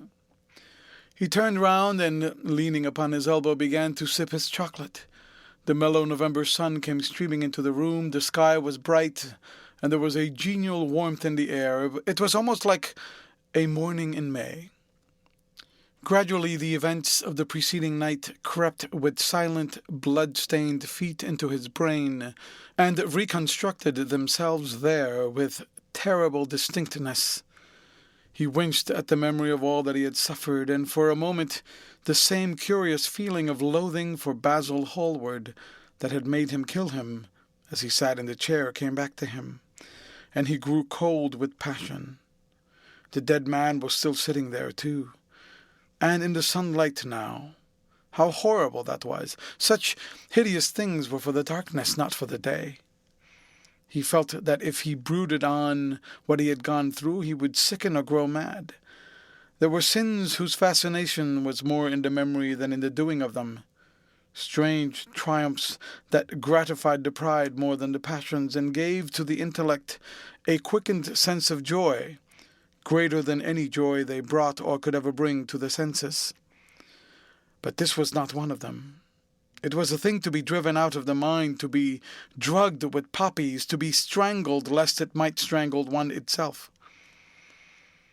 When the half-hour struck, he passed his hand across his forehead, and then got up hastily and dressed himself with more than his usual care, giving a good deal of attention to the choice of his necktie and scarf-pin, and changing his rings more than once. He spent a long time also over breakfast, tasting the various dishes, talking to his valet about some new liveries that he was thinking of getting made for the servants at Selby, and going through his correspondence. At some of the letters he smiled. 3 of them bored him. One he read several times over, and then tore up with a slight look of annoyance in his face. That awful thing, a woman's memory, as Lord Henry had once said. After he had drunk his cup of black coffee, he wiped his lips slowly with a napkin, motioned to his servant to wait, and going over to the table, sat down and wrote 2 letters. One he put in his pocket, the other he handed to the valet. "Take this round to 152 Hertford Street, Francis, and if Mr. Campbell is out of town, get his address." As soon as he was alone, he lit a cigarette and began sketching upon a piece of paper, drawing first flowers and bits of architecture, and then human faces. Suddenly he remarked that every face that he drew seemed to have a fantastic likeness to Basil Hallward. He frowned and, getting up, went over to the bookcase and took out a volume at hazard. He was determined that he would not think about what had happened until it became absolutely necessary that he should do so. When he had stretched himself on the sofa, he looked at the title page of the book. It was Gautier's ℒ_1 Charpentier's Japanese edition, with the 𝔒𝔰𝔠𝔞𝔫 etching. The binding was of citron green leather with a design of gilt trellis work and dotted pomegranates. It had been given to him by Adrian Singleton. As he turned over the pages, his eye fell on a poem about the hand of ℒ𝔓𝔫𝔫, the cold yellow hand, du supplice encore mal lavé, with its downy red hairs and its Deutsch de fond. He glanced at his own white taper fingers, shuddering slightly in spite of himself, and passed on, till he came to those lovely stanzas upon Venice. Sur une gamme chromatique, le sein de Perrier roselant, la Venus de Adriatique, sort de l'eau son corps rose blanc, les dômes sous l'azur des ondes, suivant la phase à pour contour, se flanquent comme de gorges rondes que soulèvent un soupir d'amour. Les squifs aborde et me déposer, je tente son amarré au pilier, devant une façade rose, sous le marbre d'un escalier. How exquisite they were! As one read them, one seemed to be floating down the green waterways of the pink and pearl city, seated in a black gondola with silver prow and trailing curtains. The mere lines looked to him like those straight lines of turquoise blue that follow one as one pushes out to the Lido. The sudden flashes of color reminded him of the gleam of the opal and Irish-throated birds that flutter around the tall honeycombed campanile, or stalk with such stately grace through the dim, dust-stained arcades. Leaning back with half-closed eyes, he kept saying over and over to himself, Devant une façade rose, sous le marbre d'un escalier. The whole of Venice was in those two lines. He remembered the autumn that he had passed there, and a wonderful love that had stirred him to mad, delightful follies. There was romance in every place, but Venice, like Oxford, had kept the background for romance, and to the true romantic, background was everything, or almost everything. Basil had been with him part of the time and had gone wild over Tintoret. Poor Basil! What a horrible way for a man to die, he sighed, and took up the volume again and tried to forget. He read of the swallows that fly in and out of the little cafe at Smyrna, where the Hajis sit counting their amber beads, and the turbaned merchants smoke their long, tasseled pipes, and talk gravely to each other. He read of the obelisk in the Palace de la Concorde, that weeps tears of granite in its lonely, sunless exile, and longs to be back by the hot, lotus-covered Nile, where there are sphinxes, and rose-red ibises, and white vultures with gilded claws, and crocodiles with small beryl eyes that crawl over the green, steaming mud.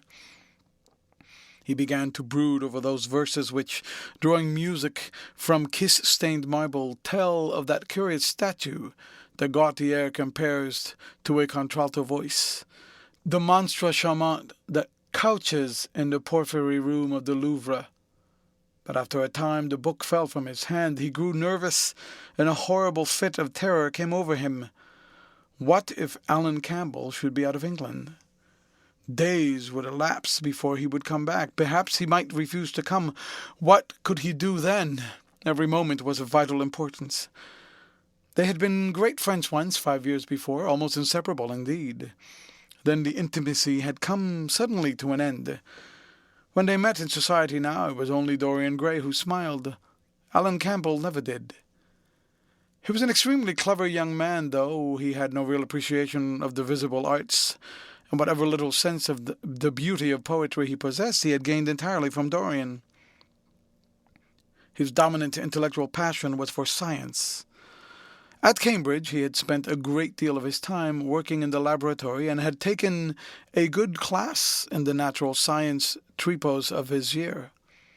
Indeed, he was still devoted to the study of chemistry, and had a laboratory of his own in which he used to shut himself up all day long, greatly to the annoyance of his mother, who had set her heart on his standing for Parliament, and had a vague idea that a chemist was the person who made up prescriptions. He was an excellent musician, however, as well, and played both the violin and the piano better than most amateurs.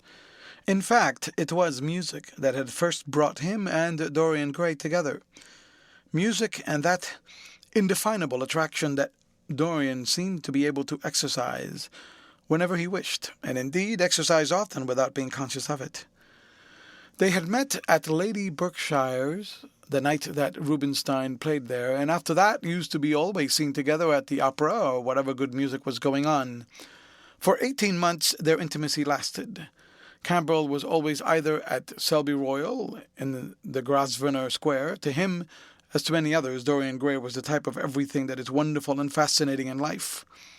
Whether or not a quarrel had taken place between them no one ever knew, but certainly people remarked that they scarcely spoke when they met, and that Campbell seemed always to go away early from any party at which Dorian Gray was present.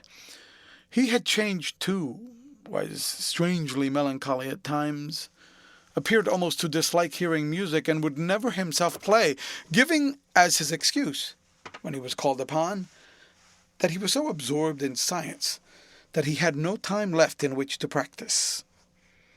And this was certainly true. Every day he seemed to become more interested in biology, and his name appeared once or twice in some of the scientific reviews in connection with certain curious experiments. This was the man Dorian Gray was waiting for. Every second he kept glancing at the clock. As the minutes went by, he became horribly agitated. At last he got up and began to pace up and down the room, looking like a beautiful caged thing. He took long, stealthy strides. His hands were curiously cold. The suspense became unbearable. Time seemed to him to be crawling with feet of lead, while he, by monstrous winds, was being swept toward the jagged edge of some black cleft or precipice. He knew what was waiting for him there, saw it indeed, and shuddering, crushed with dank hands his burning lids, as though he would have robbed the very brain of the sight and driven the eyeballs back into their cave. It was useless. The brain had its own food on which it battened, and the imagination, made grotesque by terror, twisted and distorted as a living thing by pain, danced like some foul puppet on a stand, and grinned through moving masks. Then suddenly time stopped for him. Yes, that blind, slow-breathing thing crawled no more, and horrible thoughts, time being dead, raced nimbly on in front, and dragged a hideous future from its grave and showed it to him. He stared at it. Its very horror made him stone. At last the door opened and his servant entered. He turned, glazed eyes upon him. "Mr. Campbell, sir," said the man. A sigh of relief broke from his parched lips, and the color came back to his cheeks. "Ask him to come in at once, Francis." He felt that he was himself again. His mood of cowardice had passed away. The man bowed and retired. In a few moments Alan Campbell walked in, looking very stern and rather pale, his pallor being intensified by his cool, coal-black hair and dark eyebrows. "Alan, this is kind of you. I thank you for coming." "I had intended never to enter your house again, Gray, but you said it was a matter of life and death." His voice was hard and cold. He spoke with slow deliberation. There was a look of contempt in the steady, searching gaze that he turned to Dorian. He kept his hands in the pockets of his astrakhan coat, and seemed not to have noticed the gesture with which he had been greeted. "Yes, it is a matter of life and death, Alan, and to more than one person. Sit down." Campbell took a chair by the table, and Dorian sat opposite to him. The two men's eyes met. In Dorian's there was infinite pity. He knew that what he was going to do was dreadful. After a strained moment of silence, he leaned across and said very quietly, but watching the effect of each word upon the face of him he had sent for, "Alan, in a locked room at the top of this house, a room to which nobody but myself has access, A dead man is seated at a table. He has been dead for 10 hours now. Don't stir and don't look at me like that. Who the man is, why he died, how he died are matters that do not concern you. What you have to do is this. Stop, Gray. I don't want to know anything further. Whether what you have told me is true or not doesn't concern me. I entirely decline to be mixed up in your life. Keep your horrible secrets to yourself. They don't interest me anymore. Alan, they will have interest to you. This one will have interest to you. I am awfully sorry for you, Alan, but I can't help myself. You are the one man who is able to save me. I am forced to bring you into the matter. I have no option, Alan. You are scientific. You know about chemistry and things of that kind. You have made experiments. What you've got to do is to destroy the thing that is upstairs, to destroy it so that not a vestige of it will be left. Nobody saw this person come into my house. Indeed, at the present moment, he's supposed to be in Paris. He will not be missed for months. When he is missed, there must be no trace of him found here. You, Alan, must change him, and everything that belongs to him, into a handful of ashes that I may scatter in the air. You are mad, Dorian. I was waiting for you to call me Dorian. You are mad, I tell you, mad to imagine that I would raise a finger to help you, mad to make this monstrous confession. I will have nothing to do with this matter, whatever it is. Do you think I am going to peril my reputation for you? What is it to me what devil's work you are up to? It was suicide, Alan. I'm glad of that, but who drove him to it? You, I should fancy? Do you still refuse to do this for me? Of course I refuse. I will have absolutely nothing to do with it. I don't care what shame comes to you. You deserve it all. I should not be sorry to see you disgraced, publicly disgraced. How dare you ask me of all men in the world to mix myself up in this horror? I should have thought you knew more about people's characters. Your friend Lord Henry Rotten can have taught you much about psychology, whatever else he has taught you. Nothing will induce me to stir a step to help you. You have come to the wrong man. Go to some of your friends. Don't come to me. Alan, it was murder. I killed him. You don't know what he made me suffer. Whatever my life is, he had more to do with the making or marring of it than poor Harry has had. He may not have intended it. The result was the same. Murder? Good God, Dorian, is that what you have come to? I shall not inform upon you. It is not my business. Besides, without my stirring in the matter, you are certain to be arrested. Nobody ever commits a crime without doing something stupid. But I will have nothing to do with it. You must have something to do with it. Wait a moment. Listen to me. Only listen, Alan. All I ask of you is to perform a certain scientific experiment. You go to hospitals and dead houses, and the horrors that you do there don't affect you. If in some hideous dissecting room or fetid laboratory you found this man lying on a laden table with red gutters scooped out in it for the blood to flow through, you would simply look upon him as an admirable subject. You would not turn a hair. You would not believe that you were doing anything wrong. On the contrary, you would probably feel that you were benefiting the human race, or increasing the sum of knowledge in the world, or gratifying intellectual curiosity, or something of that kind. What I want you to do is merely what you have often done before. Indeed, to destroy a body must be far less horrible than what you're accustomed to work at. And remember, it is the only piece of evidence against me. If it is discovered, I am lost. And it is sure to be discovered unless you help me. I have no desire to help you. You forget that. I am simply indifferent to the whole thing. It's got nothing to do with me. Alan, I entreat you. Think of the position I am in. Just before you came, I almost fainted with terror. You may know terror yourself someday. No, don't think of that. Look at the matter purely from the scientific point of view. You don't inquire where the dead things on which you experiment come from. Don't inquire now. I have told you much as it is. But I beg of you to do this. We were friends once, Alan. Don't speak about those days, Dorian. They are dead. The dead linger sometimes. The man upstairs will not go away. He is sitting at the table with bowed head and outstretched arms. Alan, if you don't come to my assistance, I am ruined. Why, they will hang me, Alan. Don't you understand? They will hang me for what I have done. There is no good in prolonging this scene. I absolutely refuse to do anything in the matter. It is insane of you to ask me." "You refuse?" "Yes. I entreat you, Alan. It is useless." The same look of pity came into Dorian Gray's eyes. Then he stretched out his hand, took a piece of paper, and wrote something on it. He read it over twice, folded it carefully, and pushed it across the table. Having done this, he got up and went over to the window. Campbell looked at him in surprise, and then took up the paper and opened it. As he read it, his face became ghastly pale, and he fell back in his chair. A horrible sense of sickness came over him. He felt as if his heart was beating itself to death in some empty hollow. After 2 or 3 minutes of silence, of terrible silence, Dorian turned round and came and stood behind him, putting his hand upon his shoulder.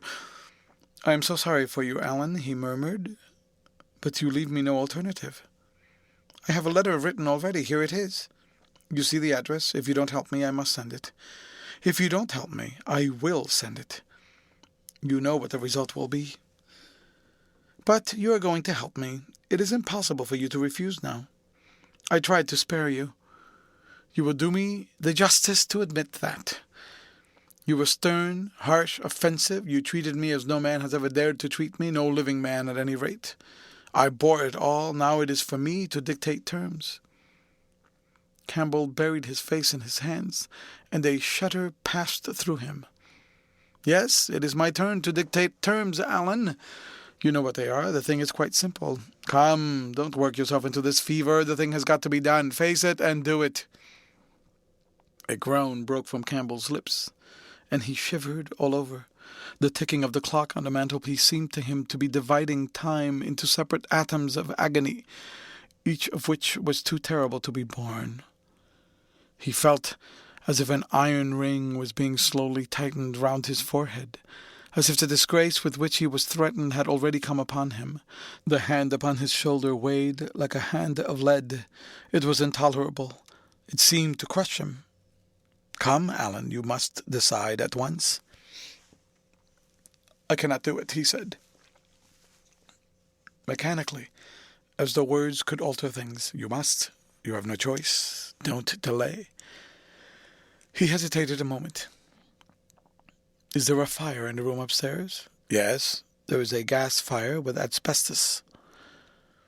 "I shall have to go home and get some things from the laboratory." "No, Alan, you must not leave the house. Write out on a sheet of notepaper what you want, and my servant will take a cab and bring the things back to you." Campbell scrawled a few lines, blotted them, and addressed an envelope to his assistant. Dorian took the note up and read it carefully. Then he rang the bell and gave it to his valet, with orders to return as soon as possible and to bring the things with him. As the hall door shut, Campbell started nervously, and having got up from the chair, went over to the chimney-piece. He was shivering with a kind of ague. For nearly 20 minutes neither of the men spoke. A fly buzzed noisily about the room, and the ticking of the clock was like the beat of a hammer. As the chime struck 1, Campbell turned round and, looking at Dorian Gray, saw that his eyes were filled with tears. There was something in the purity and refinement of that sad face that seemed to enrage him. "You are infamous, absolutely infamous," he muttered. "Hush, Alan, you have saved my life," said Dorian. "Your life? Good heavens, what a life that is! You have gone from corruption to corruption, and now you have culminated a crime. In doing what I am going to do, what you force me to do, it is not of your life that I am thinking." "Ah, Alan," murmured Dorian with a sigh. "I wish you had 1,000th part of the pity for me that I have for you." He turned away as he spoke and stood looking out the garden. Campbell made no answer. After about 10 minutes, a knock came to the door, and the servant entered, carrying a large mahogany chest of chemicals, with a long coil of steel and platinum wire, and 2 rather curiously shaped iron clamps. "Shall I leave the things here, sir?" he asked Campbell. "Yes," said Dorian, "and I am afraid, Francis, that I have another errand for you. What is the name of the man at Richmond who supplies Selby with orchids?" "Harden, sir." "Yes, Harden. You must go down to Richmond at once, see Harden personally, and tell him to send twice as many orchids as I ordered, and to have as few white ones as possible. In fact, I don't want any white ones. It is a lovely day, Francis, and Richmond is a very pretty place. Otherwise, I wouldn't bother you about it." "No trouble, sir. At what time shall I be back?" Dorian looked at Campbell. "How long will your experiment take, Alan?" he said in a calm, indifferent voice. The presence of a third person in the room seemed to give him extraordinary courage. Campbell frowned and bit his lip. "It will take about 5 hours," he answered. "It will be time enough, then, if you are back at 7:30, Francis. Or stay, just leave my things out for dressing. You can have the evening to yourself. I am not dining at home, so I shall not want you." "Thank you, sir," said the man, leaving the room. "Now, Alan, there is not a moment to be lost. How heavy this chest is, I'll take it for you. You bring the other things." He spoke rapidly and in an authoritative manner. Campbell felt dominated by him. They left the room together. When they reached the top landing, Dorian took out the key and turned it in the lock. Then he stopped, and a troubled look came into his eyes. He shuddered. "I don't think I can go in, Alan," he murmured. "It is nothing to me. I don't require you," said Campbell coldly. Dorian half opened the door, and as he did so, he saw the face of his portrait, leering in the sunlight. On the floor in front of it, the torn curtain was lying. He remembered that the night before he had forgotten for the first time in his life to hide the fatal canvas, and was about to rush forward when he drew back with a shudder. What was that loathsome red dew that gleamed wet and glistening on one of the hands, as though the canvas had sweated blood? How horrible it was! More horrible, it seemed to him for the moment, than the silent thing that he knew was stretched across the table, the thing whose grotesque misshapen shadow on the spotted carpet showed him that it had not stirred but was still there, as he had left it.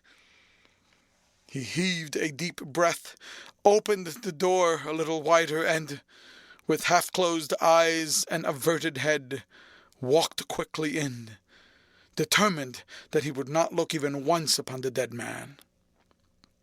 Then, stooping down and taking up the gold and purple hanging, he flung it right over the picture. There he stopped, feeling afraid to turn around, and his eyes fixed themselves on the intricacies of the pattern before him.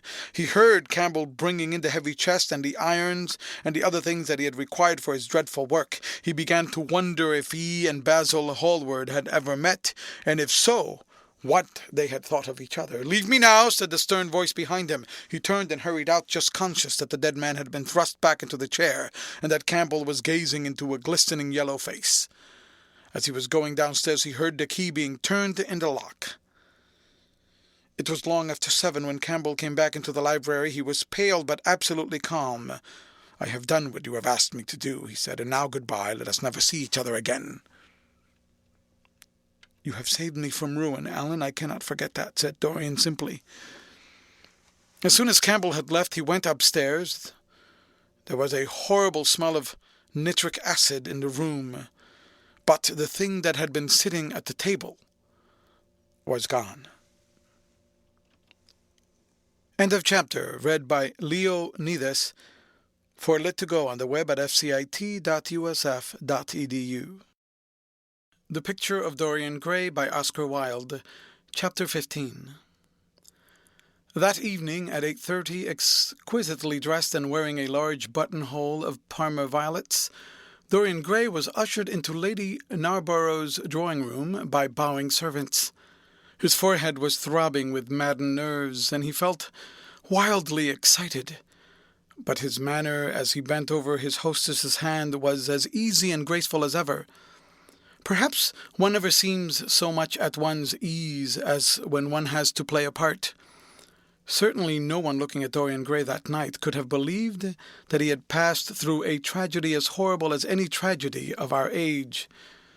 Those finely shaped fingers could never have clutched a knife for sin, nor those smiling lips have cried out on God and goodness.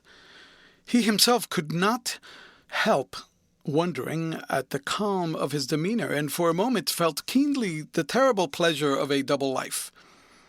It was a small party, got up rather in a hurry by Lady Narborough, who was a very clever woman, with what Lord Henry used to describe as the remains of really remarkable ugliness. She had proved an excellent wife to one of our most tedious ambassadors, and, having buried her husband properly in a marble mausoleum, which she herself had designed, and married off her daughters to some rich, rather elderly men, she devoted herself now to the pleasures of French fiction, French cookery, and French esprit when she could get it.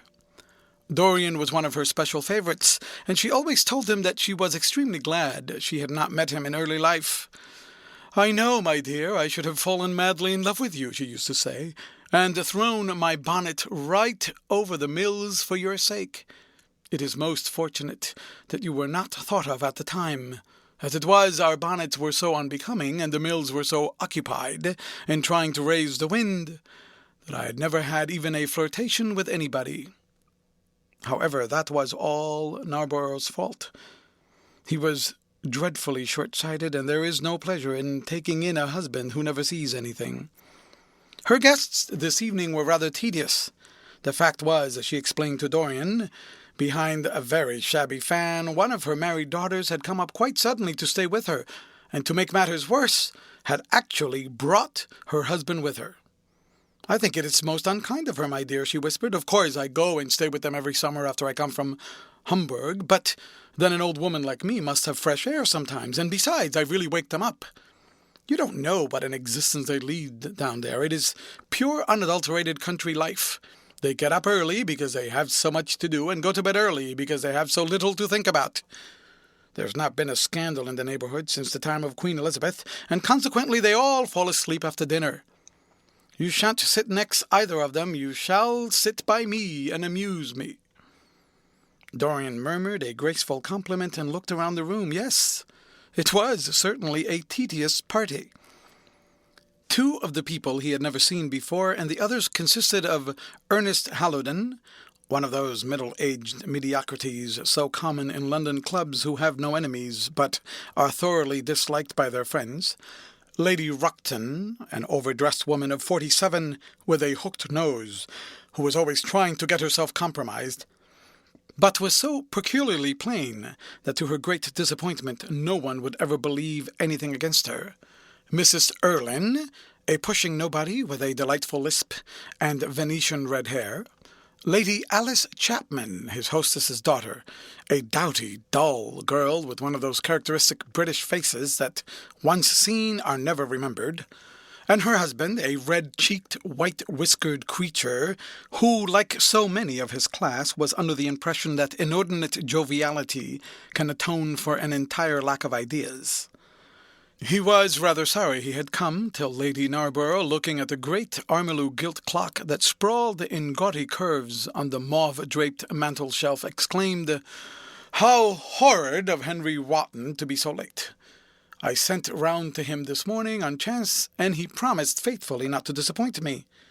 It was some consolation that Harry was to be there, and when the door opened and he heard his slow, musical voice, lending charm to some insincere apology, he ceased to feel bored. But at dinner he could eat nothing. Plate after plate went away untasted. Lady Narborough kept scolding him for what she called an insult to poor Adolphe, who invented the menu especially for you. And now and then Lord Henry looked across at him, wondering at his silence and abstracted manner. From time to time the butler filled his glass with champagne. He drank eagerly, and his thirst seemed to increase. "Dorian," said Lord Henry at last, as the chaudfroid was being handed round, "what is the matter with you tonight? You are quite out of sorts." "I believe he is in love," cried Lady Narborough, "and that he is afraid to tell me for fear I should be jealous. He is quite right, I certainly should." "Dear Lady Narborough," murmured Dorian, smiling, "I have not been in love for a whole week. Not, in fact, since Madame de Ferrol left town." "How do you men fall in love with that woman?" exclaimed the old lady. "I really cannot understand it." "It is simply because she remembers you when you were a little girl, Lady Narborough," said Lord Henry.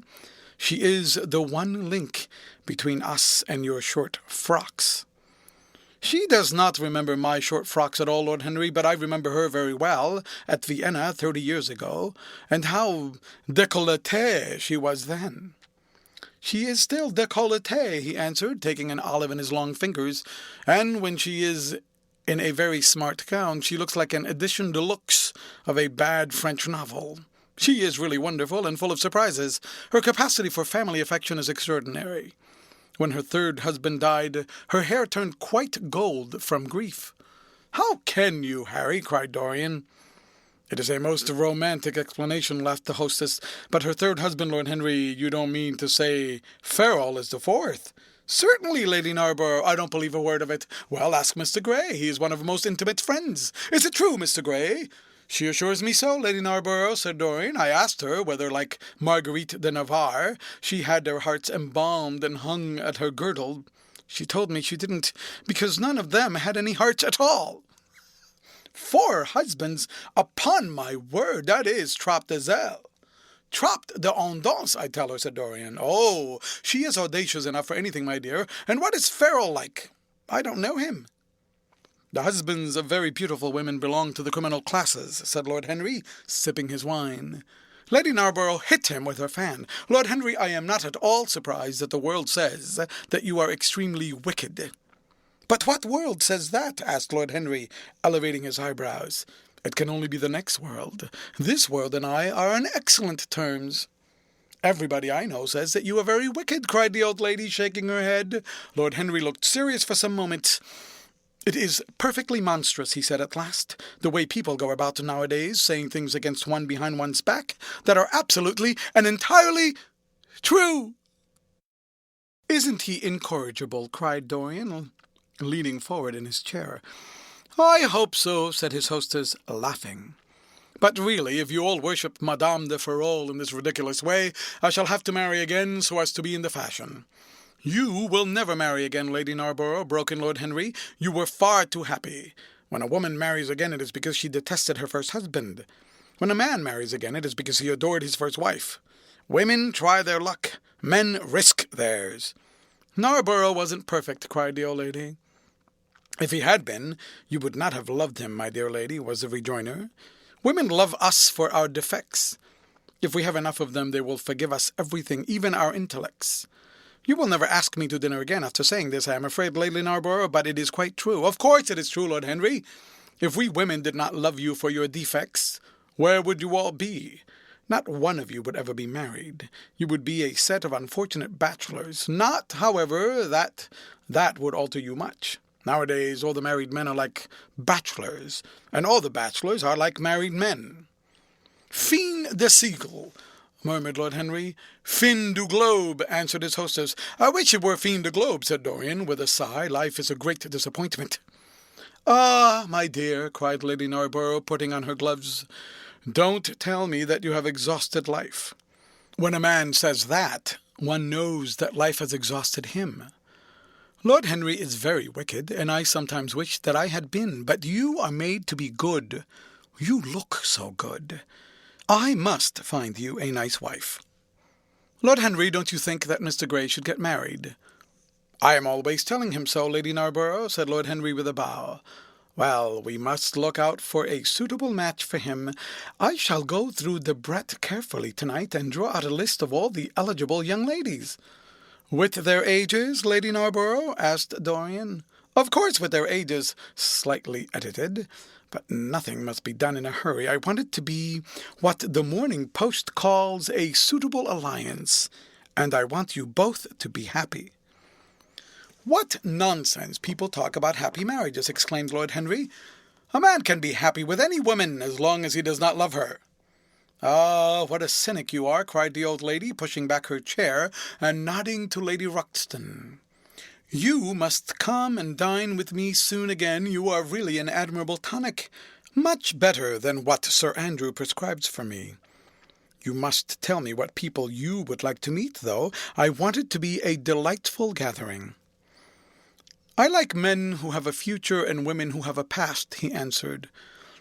"What do you think that would make it a petticoat party?" "I fear so," she said, laughing as she stood up. "1,000 pardons, my dear Lady Ruxton," she added. "I didn't see you hadn't finished your cigarette." "Never mind, Lady Narborough. I smoke a great deal too much. I am going to limit myself for the future." "Pray don't, Lady Ruxton," said Lord Henry. "Moderation is a fatal thing. Enough is as bad as a meal. More than enough is as good as a feast."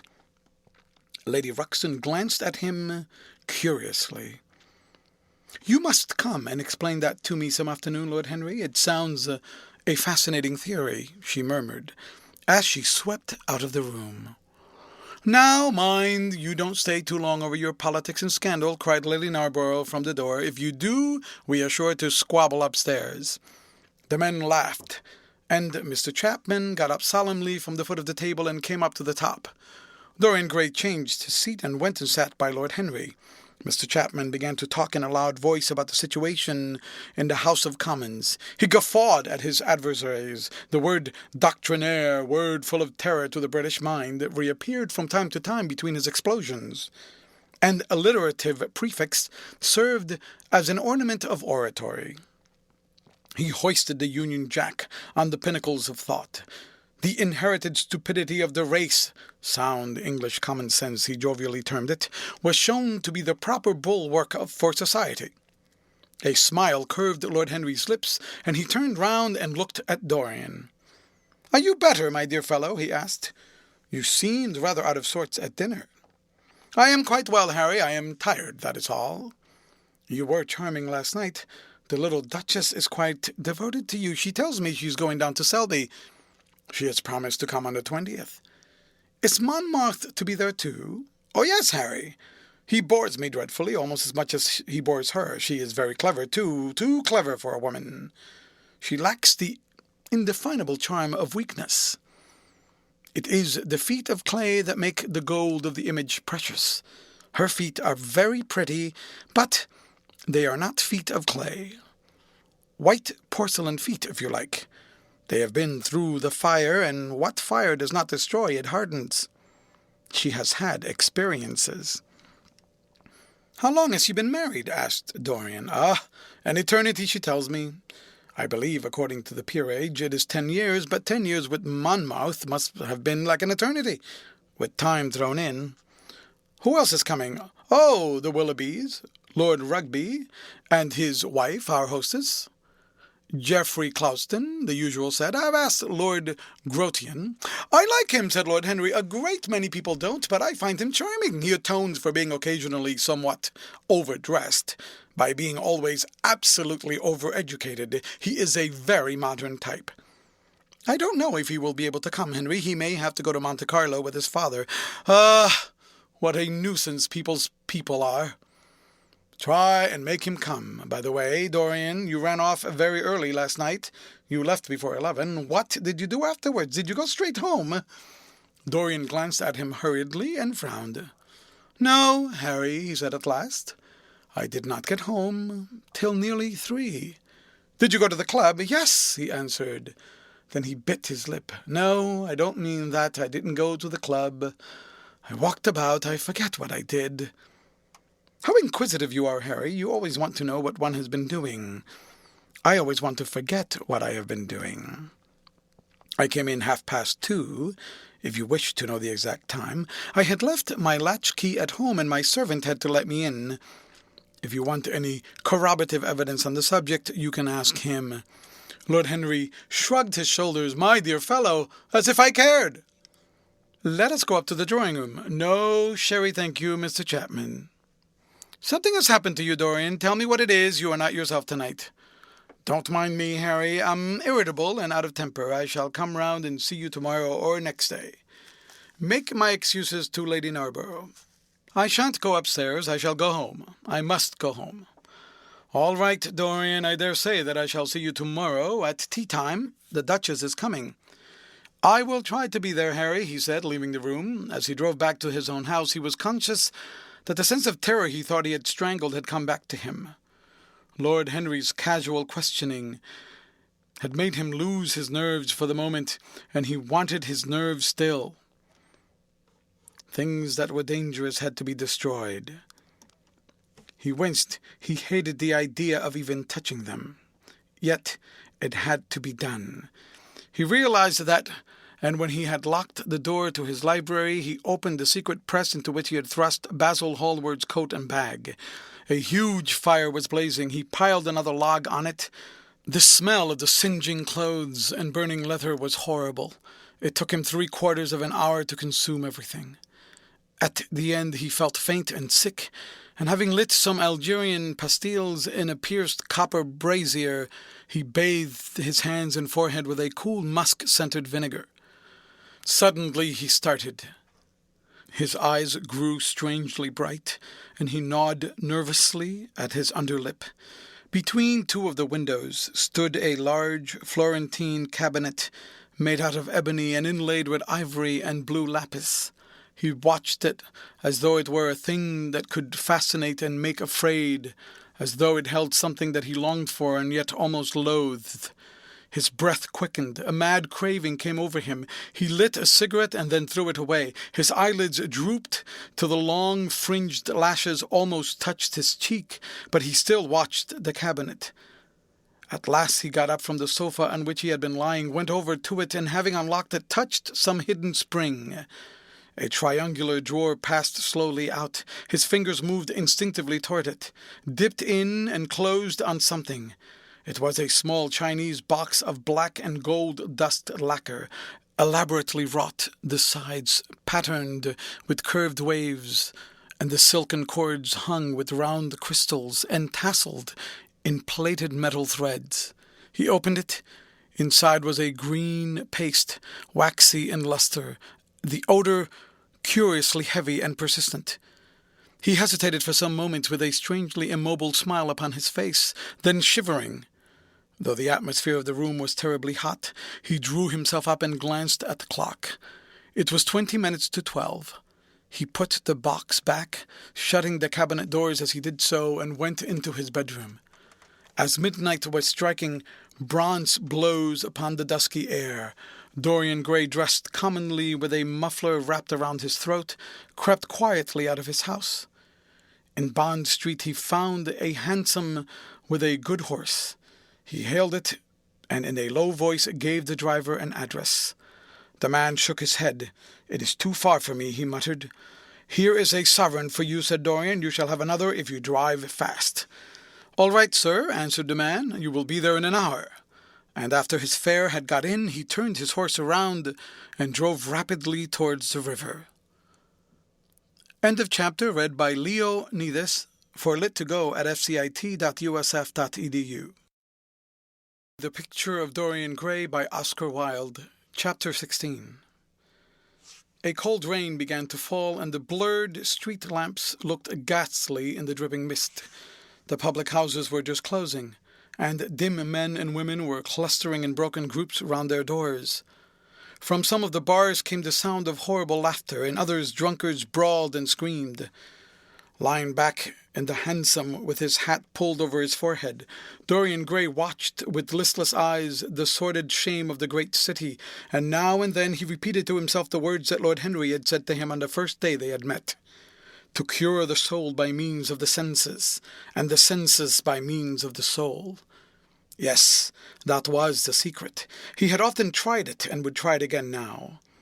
There were opium dens where one could buy oblivion, dens of horror where the memory of old sins could be destroyed by the madness of sins that were new.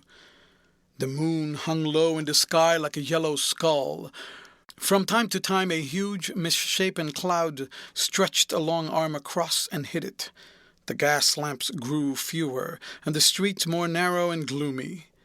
Once the man lost his way and had to drive back 1/2 mile. A steam rose from the horse as it splashed up the puddles. The side windows of the hansom were clogged with grey flannel mist.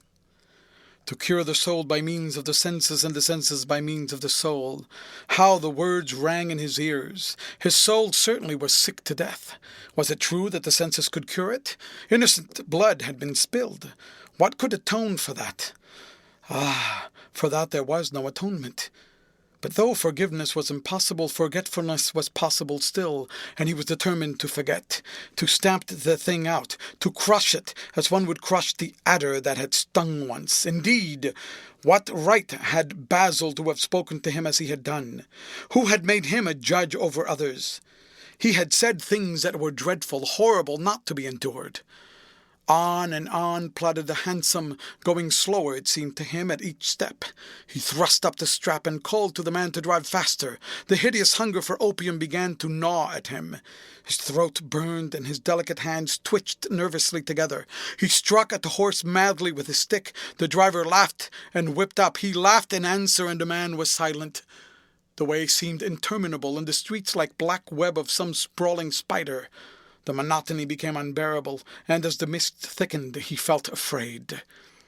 Then they passed by lonely brick fields. The fog was lighter here, and he could see the strange bottle-shaped kilns with their orange fan-like tongues of fire. A dog barked as they went by, and far away in the darkness some wandering seagull screamed.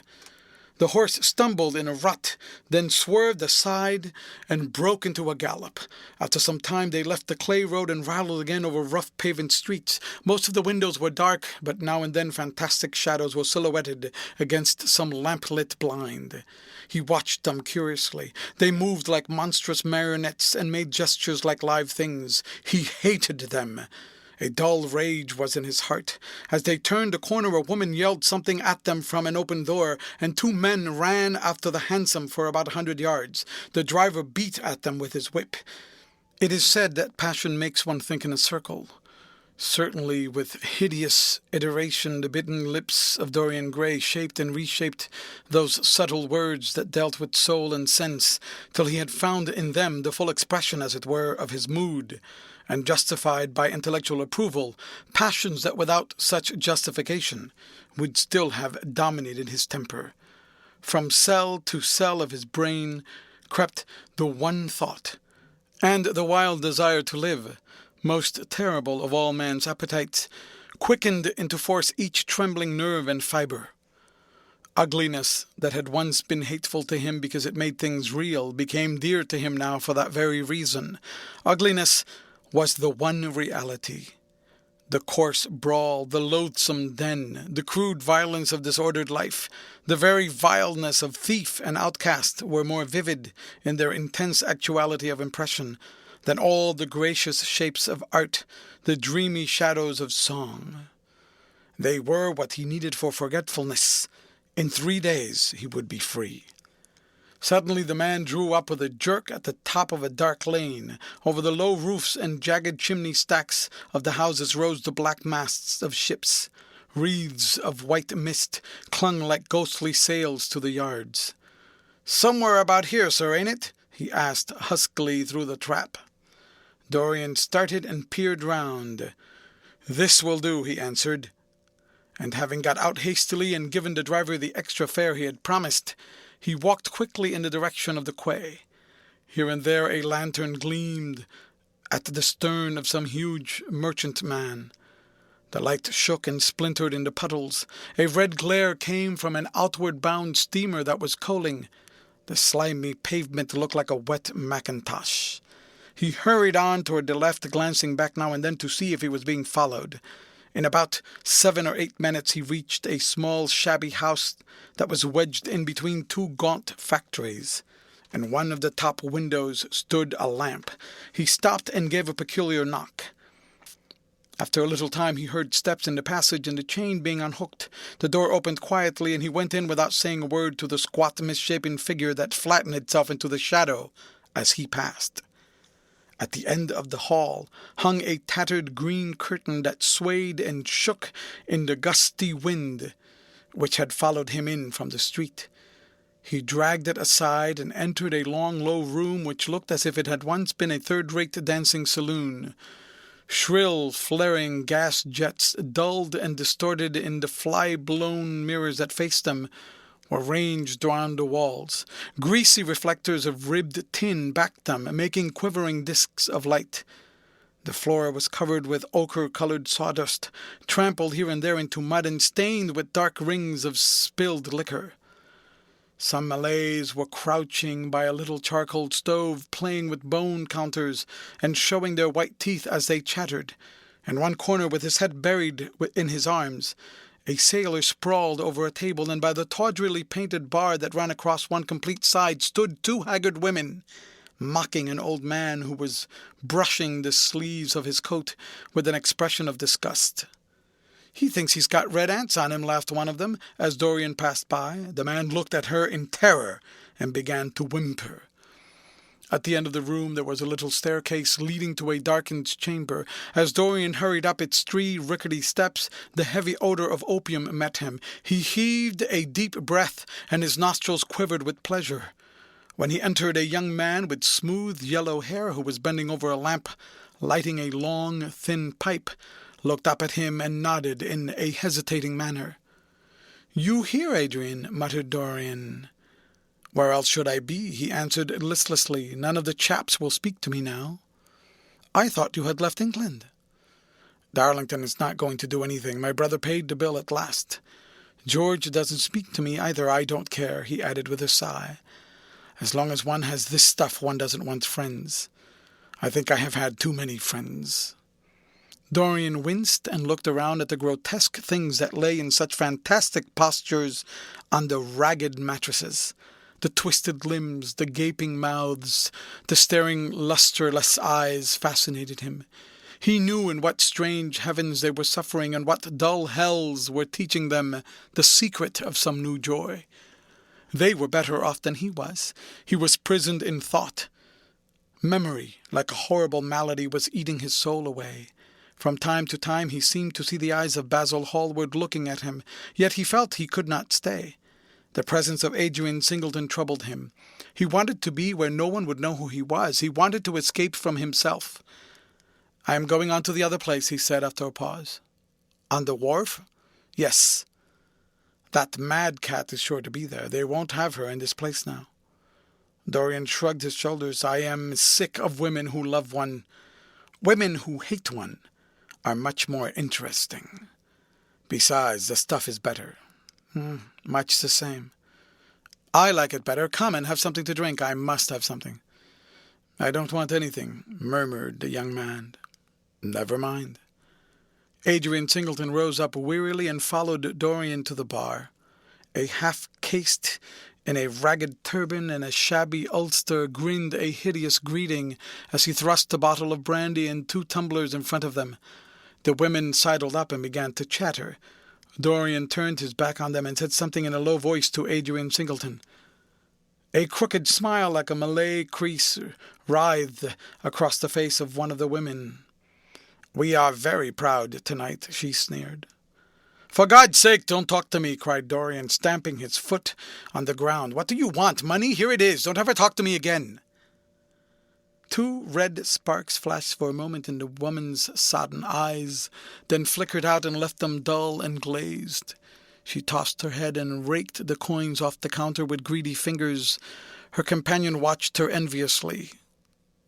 "It's no use," sighed Adrian Singleton. "I don't care to go back. What does it matter? I am quite happy here." "You will write to me if you want anything, won't you?" said Dorian after a pause. "Perhaps." "Good night, then." "Good night," answered the young man, passing up the steps and wiping his parched mouth with a handkerchief. Dorian walked to the door with a look of pain in his face. As he drew the curtain aside, a hideous laugh broke from the painted lips of the woman who had taken his money. "There goes the devil's bargain," she hiccuped in a coarse voice. "Curse you," he answered. "Don't call me that." She snapped her fingers. "Prince Charming is what you like to be called, ain't it?" she yelled after him. The drowsy sailor leaped to his feet as she spoke and looked wildly around. The sound of the shutting of the hall door fell on his ear. He rushed out as if in pursuit. Dorian Gray hurried along the quay through the drizzling rain. His meeting with Adrian Singleton had strangely moved him, and he wondered if the ruin of that young life was really to be laid at his door, as Basil Hallward had said to him with such infamy of insult.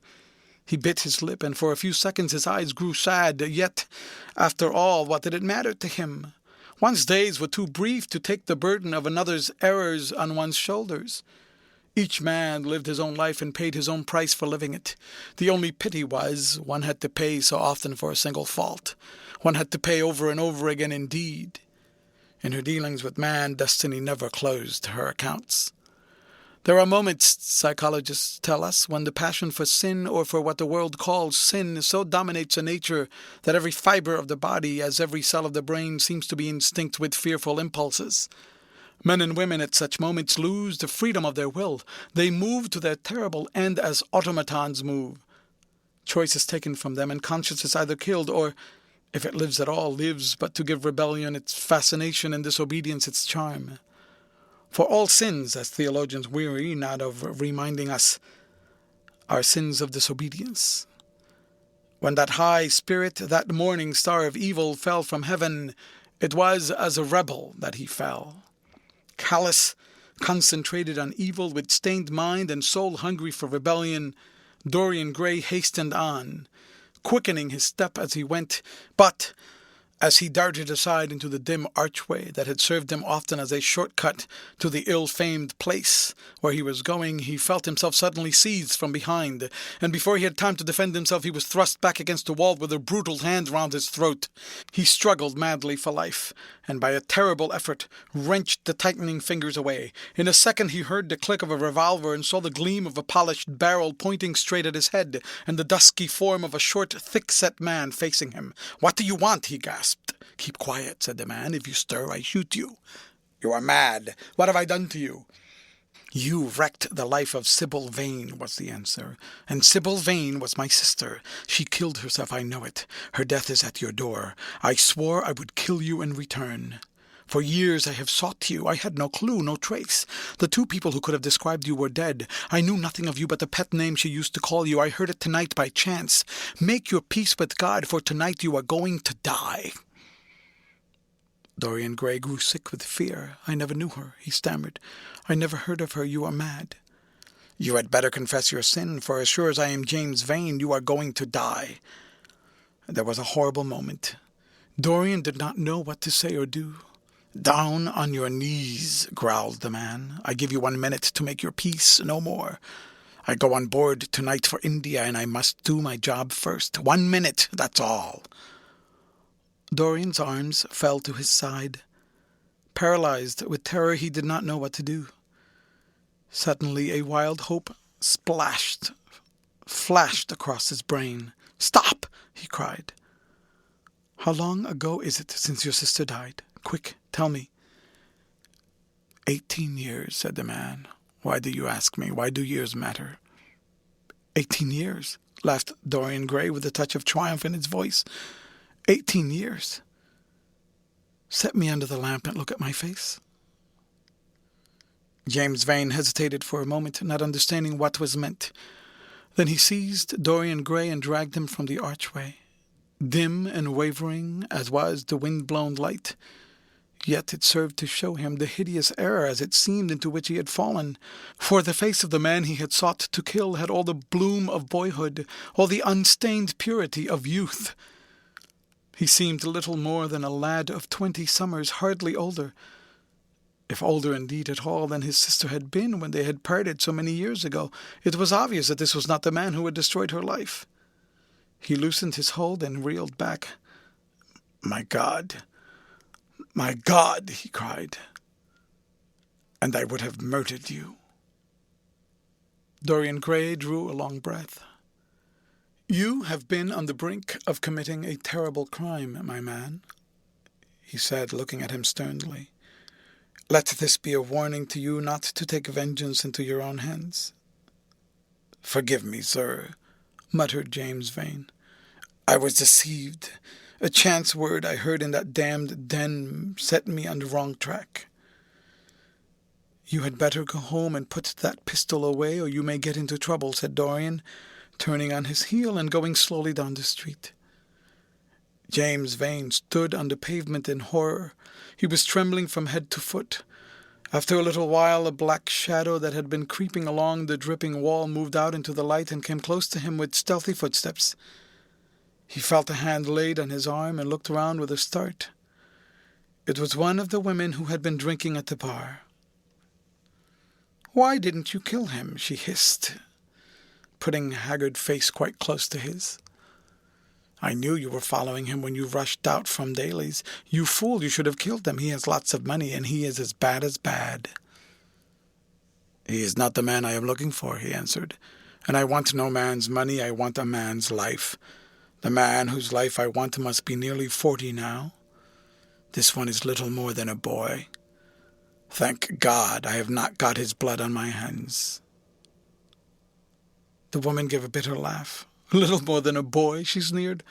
"Why, man, it's nigh on 18 years since Prince Charming made me what I am." "You lie!" cried James Vane.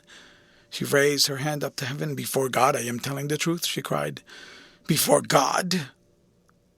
"Strike me dumb if it ain't so. He's the worst one that comes here.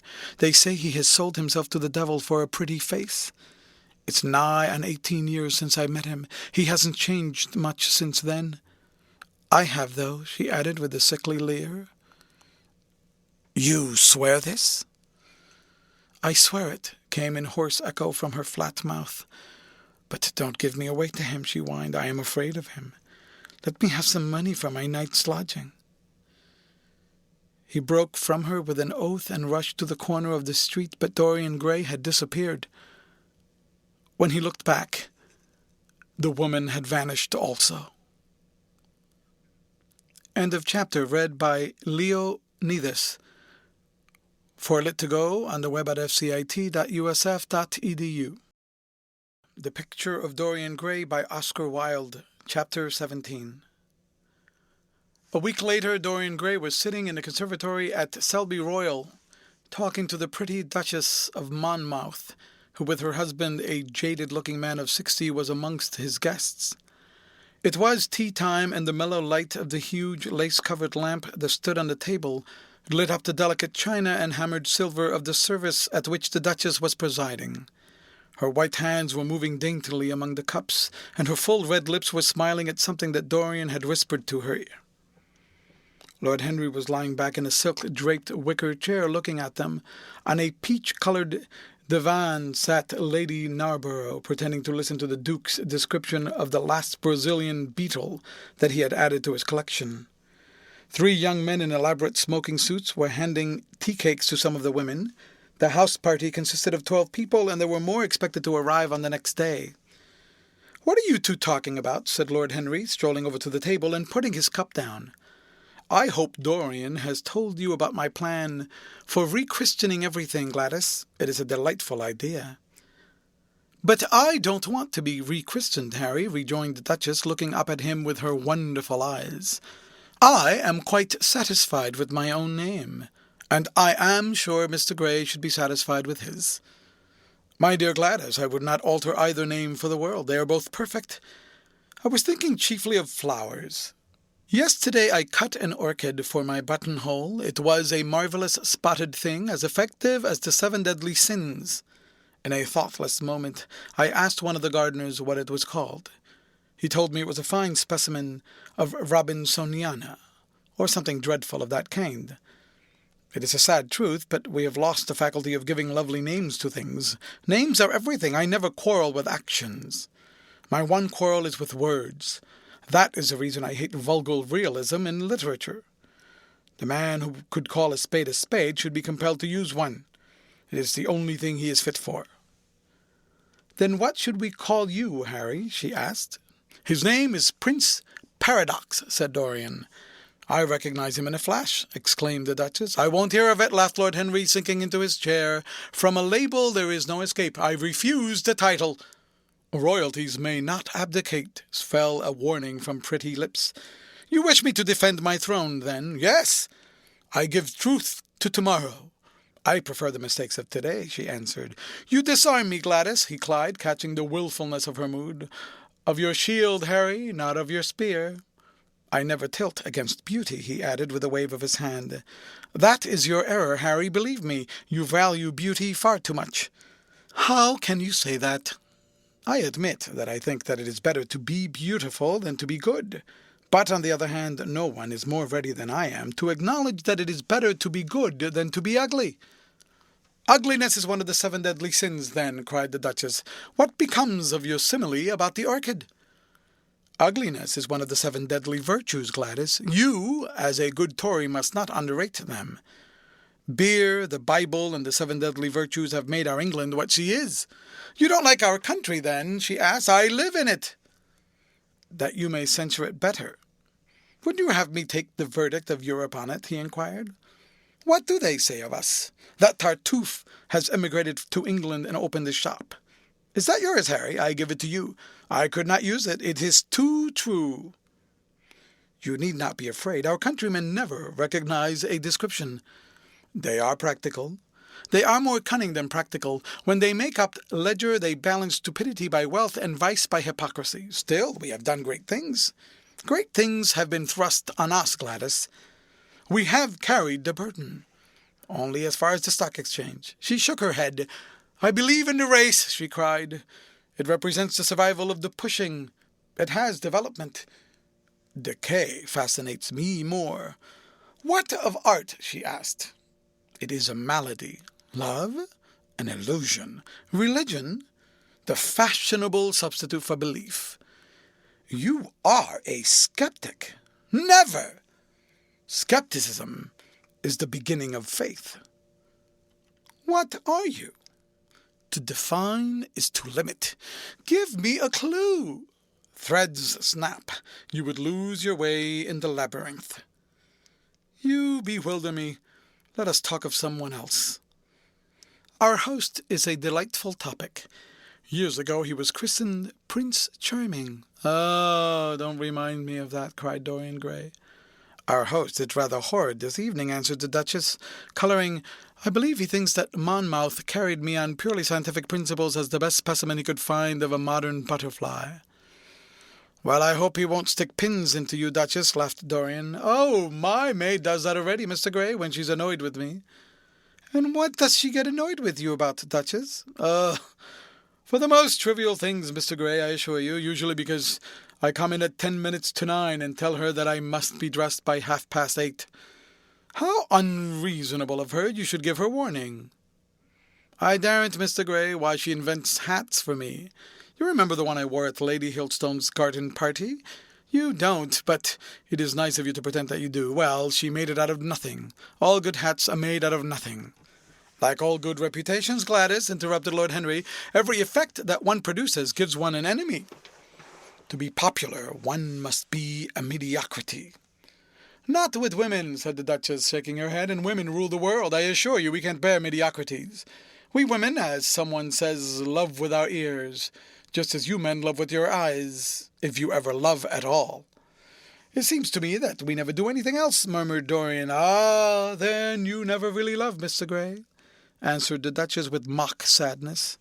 My dear Gladys, cried Lord Henry, how can you say that? Romance lives by repetition, and repetition converts an appetite into an art. Besides, each time that one loves is the only time one has ever loved. Difference of objects does not alter singleness of passion, it merely intensifies it. We can have in life but one great experience at best, and the secret of life is to reproduce that experience as often as possible. Even when one has been wounded by it, Harry, asked the Duchess after a pause.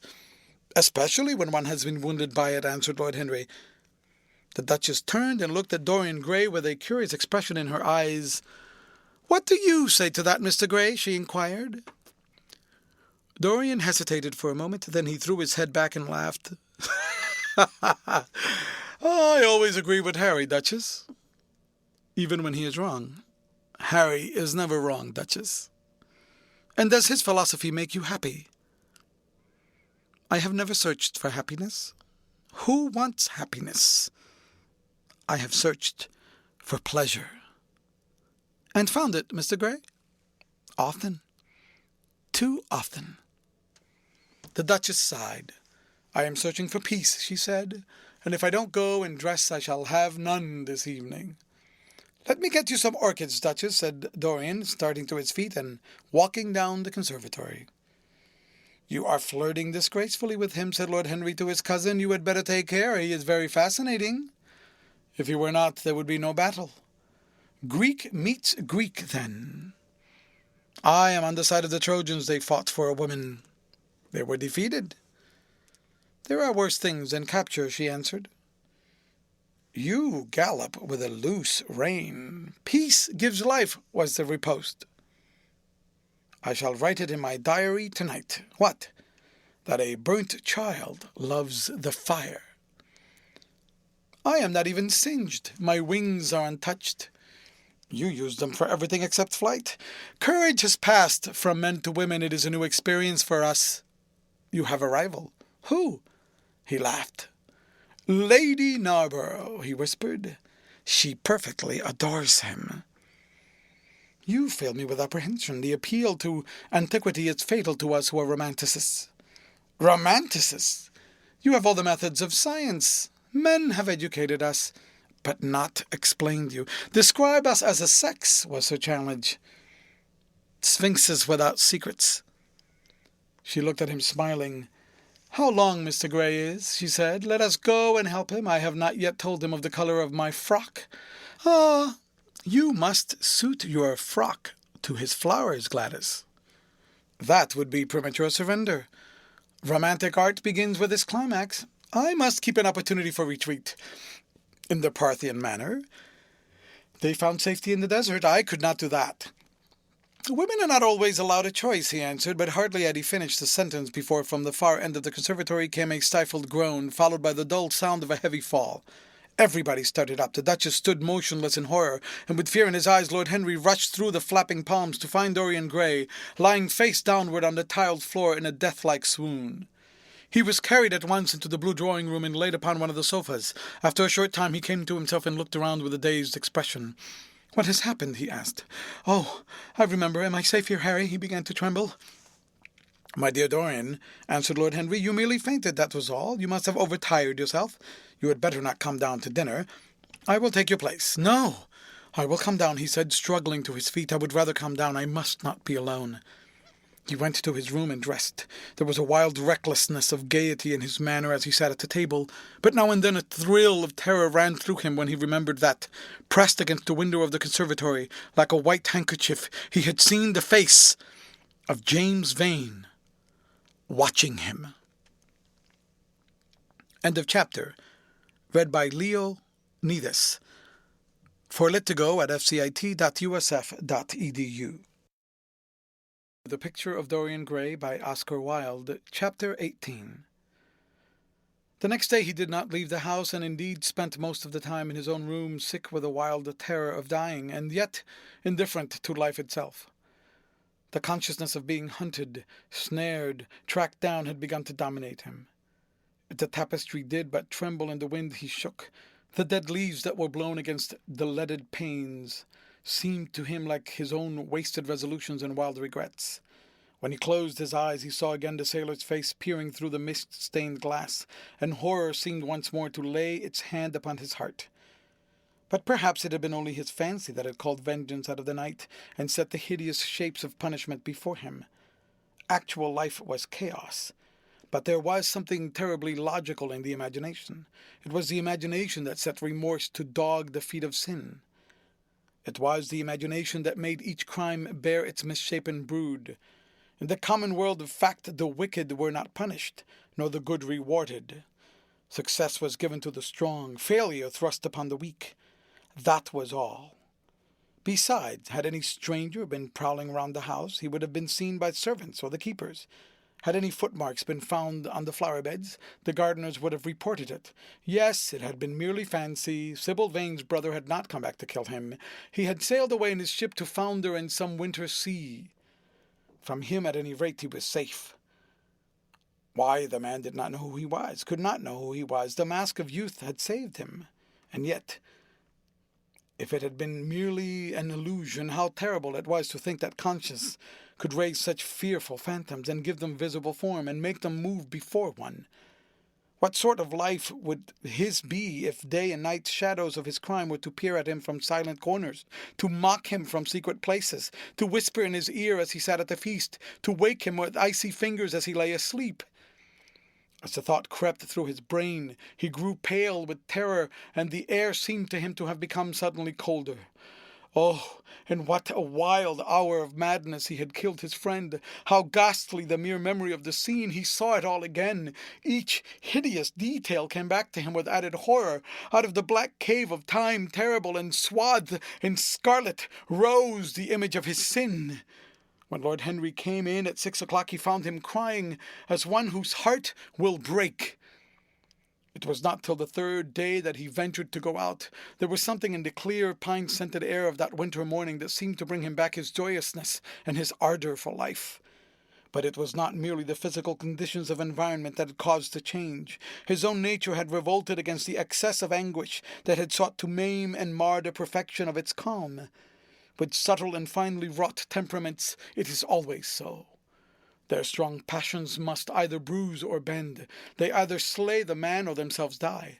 Shallow sorrows and shallow loves live on. The loves and sorrows that are great are destroyed by their own plenitude. Beside, he had convinced himself that he had been the victim of a terror-stricken imagination, and looked back now on his fears with something of pity and not a little of contempt. After breakfast, he walked with the Duchess for an hour in the garden, and then drove across the park to join the shooting party. The crisp frost lay like salt upon the grass. The sky was an inverted cup of blue metal. A thin film of ice bordered the flat, reed-grown lake. At the corner of the pine wood, he caught sight of Sir Geoffrey Clouston, the Duchess's brother, jerking 2 spent cartridges out of his gun. He jumped from the cart, and having told the groom to take the mare home, made his way toward his guest through the withered, blackened, and rough undergrowth. "Have you had good sport, Geoffrey?" he asked. "Not very good, Dorian. I think most of the birds have gone to the open. I dare say it will be better after lunch when we get to new ground." Dorian strolled along by his side. The keen aromatic air, the brown and red lights that glimmered in the wood, the hoarse cries of beaters ringing out from time to time, and the sharp snaps of the guns that followed fascinated him and filled him with a sense of delightful freedom. He was dominated by the carelessness of happiness, by the high indifference of joy. Suddenly, from a lumpy tussock of old grass some 20 yards in front of them, with black-tipped ears erect and long hinder limbs throwing it forward, started a hare. It bolted for a thicket of alders. Sir Geoffrey put his gun to his shoulder, but there was something in the animal's grace of movement that strangely charmed Dorian Gray, and he cried out at once, "Don't shoot it, Geoffrey! Let it live!" "What nonsense, Dorian!" laughed his companion, and as the hare bounded into the thicket, he fired. There were 2 cries heard, the cry of a hare in pain, which is dreadful, the cry of a man in agony, which is worse. "Good heavens! I have hit a beater!" exclaimed Sir Geoffrey. "What an ass!" the man was to get in front of the gun. "Stop shooting there!" he called out at the top of his voice. "A man is hurt!" The head-keeper came running up with a stick in his hand. "Where, sir? Where is he?" he shouted. At the same time the firing ceased along the line. "Here!" answered Sir Geoffrey, angrily hurrying towards the thicket. "Why on earth don't you keep your men back? Spoiled my shooting for the day." Dorian watched them as they plunged into the alder clump, brushing the lithe, swinging branches aside. In a few moments they emerged, dragging a body after them into the sunlight. He turned away in horror. It seemed to him that misfortune had followed wherever he went. He heard Sir Geoffrey ask if the man was really dead, and the affirmative answer of the keeper. The wood seemed to him to have become suddenly alive with faces. There was the trampling of myriad feet and the low buzz of voices. A great copper-breasted pheasant came beating through the boughs overhead. After a few moments that were to him in his perturbed state like endless hours of pain, he felt a hand laid on his shoulder. He started and looked around. "Dorian," said Lord Henry, "I had better tell them that the shooting is stopped for today. It would not look well to go on." "I wish it was stopped forever, Harry," he answered bitterly. "The whole thing is hideous and cruel. Is the man—" He could not finish the sentence. "I am afraid so," rejoined Lord Henry. "He got the whole charge of shot in his chest. He must have died almost instantaneously. Come, let us go home." They walked side by side in the direction of the avenue for nearly 50 yards without speaking. Then Dorian looked at Lord Henry and said with a heavy sigh, "It is a bad omen, Harry, a very bad omen."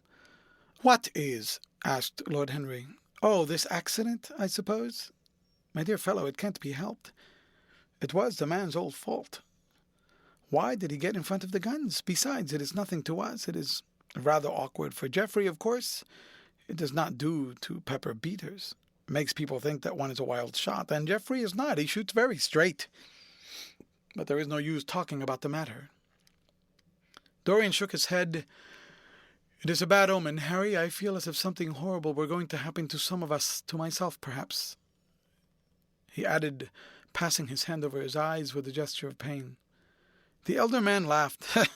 "The only horrible thing in the world is ennui, Dorian. That is the one sin for which there is no forgiveness. But we are not likely to suffer from it unless these fellows keep chattering about this thing at dinner. I must tell them that the subject is to be tabooed. As for omens, there's no such thing as an omen. Destiny does not send us heralds. She is too wise and too cruel for that. Besides, what on earth could happen to you, Dorian? You have everything in the world that a man can want. There is no one who would not be delighted to change places with you." "There is no one with whom I would not change places, Harry. Don't laugh like that. I am telling you the truth.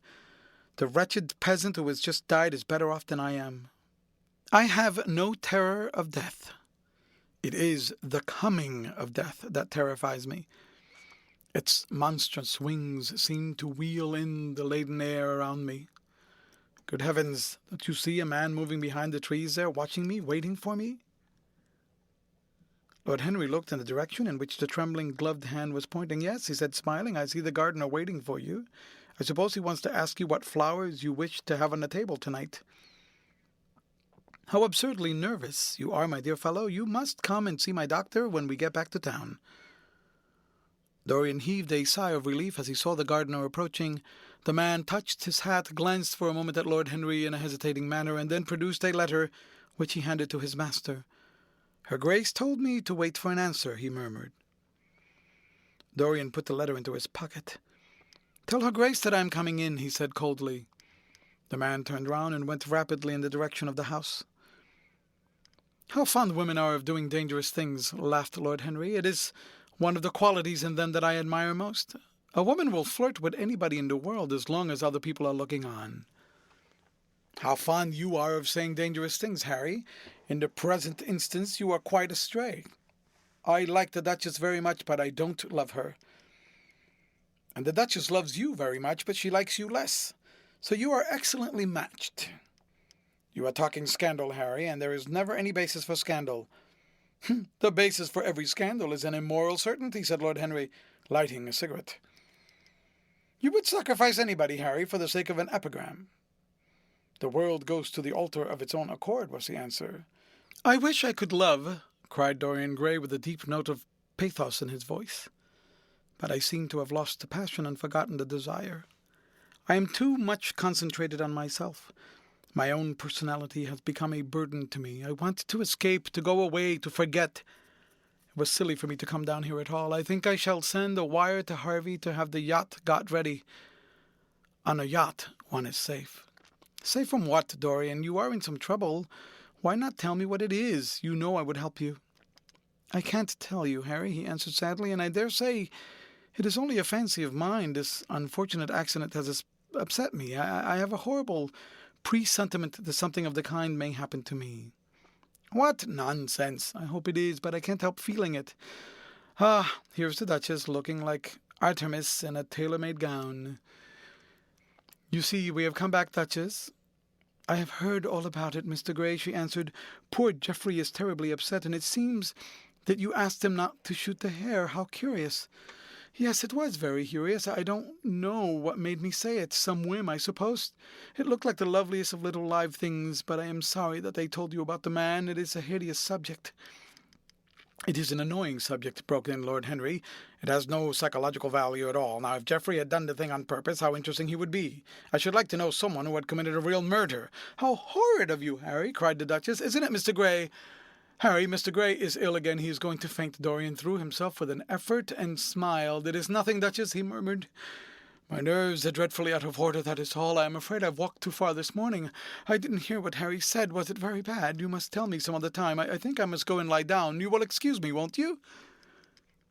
They had reached the great flight of steps that led from the conservatory onto the terrace.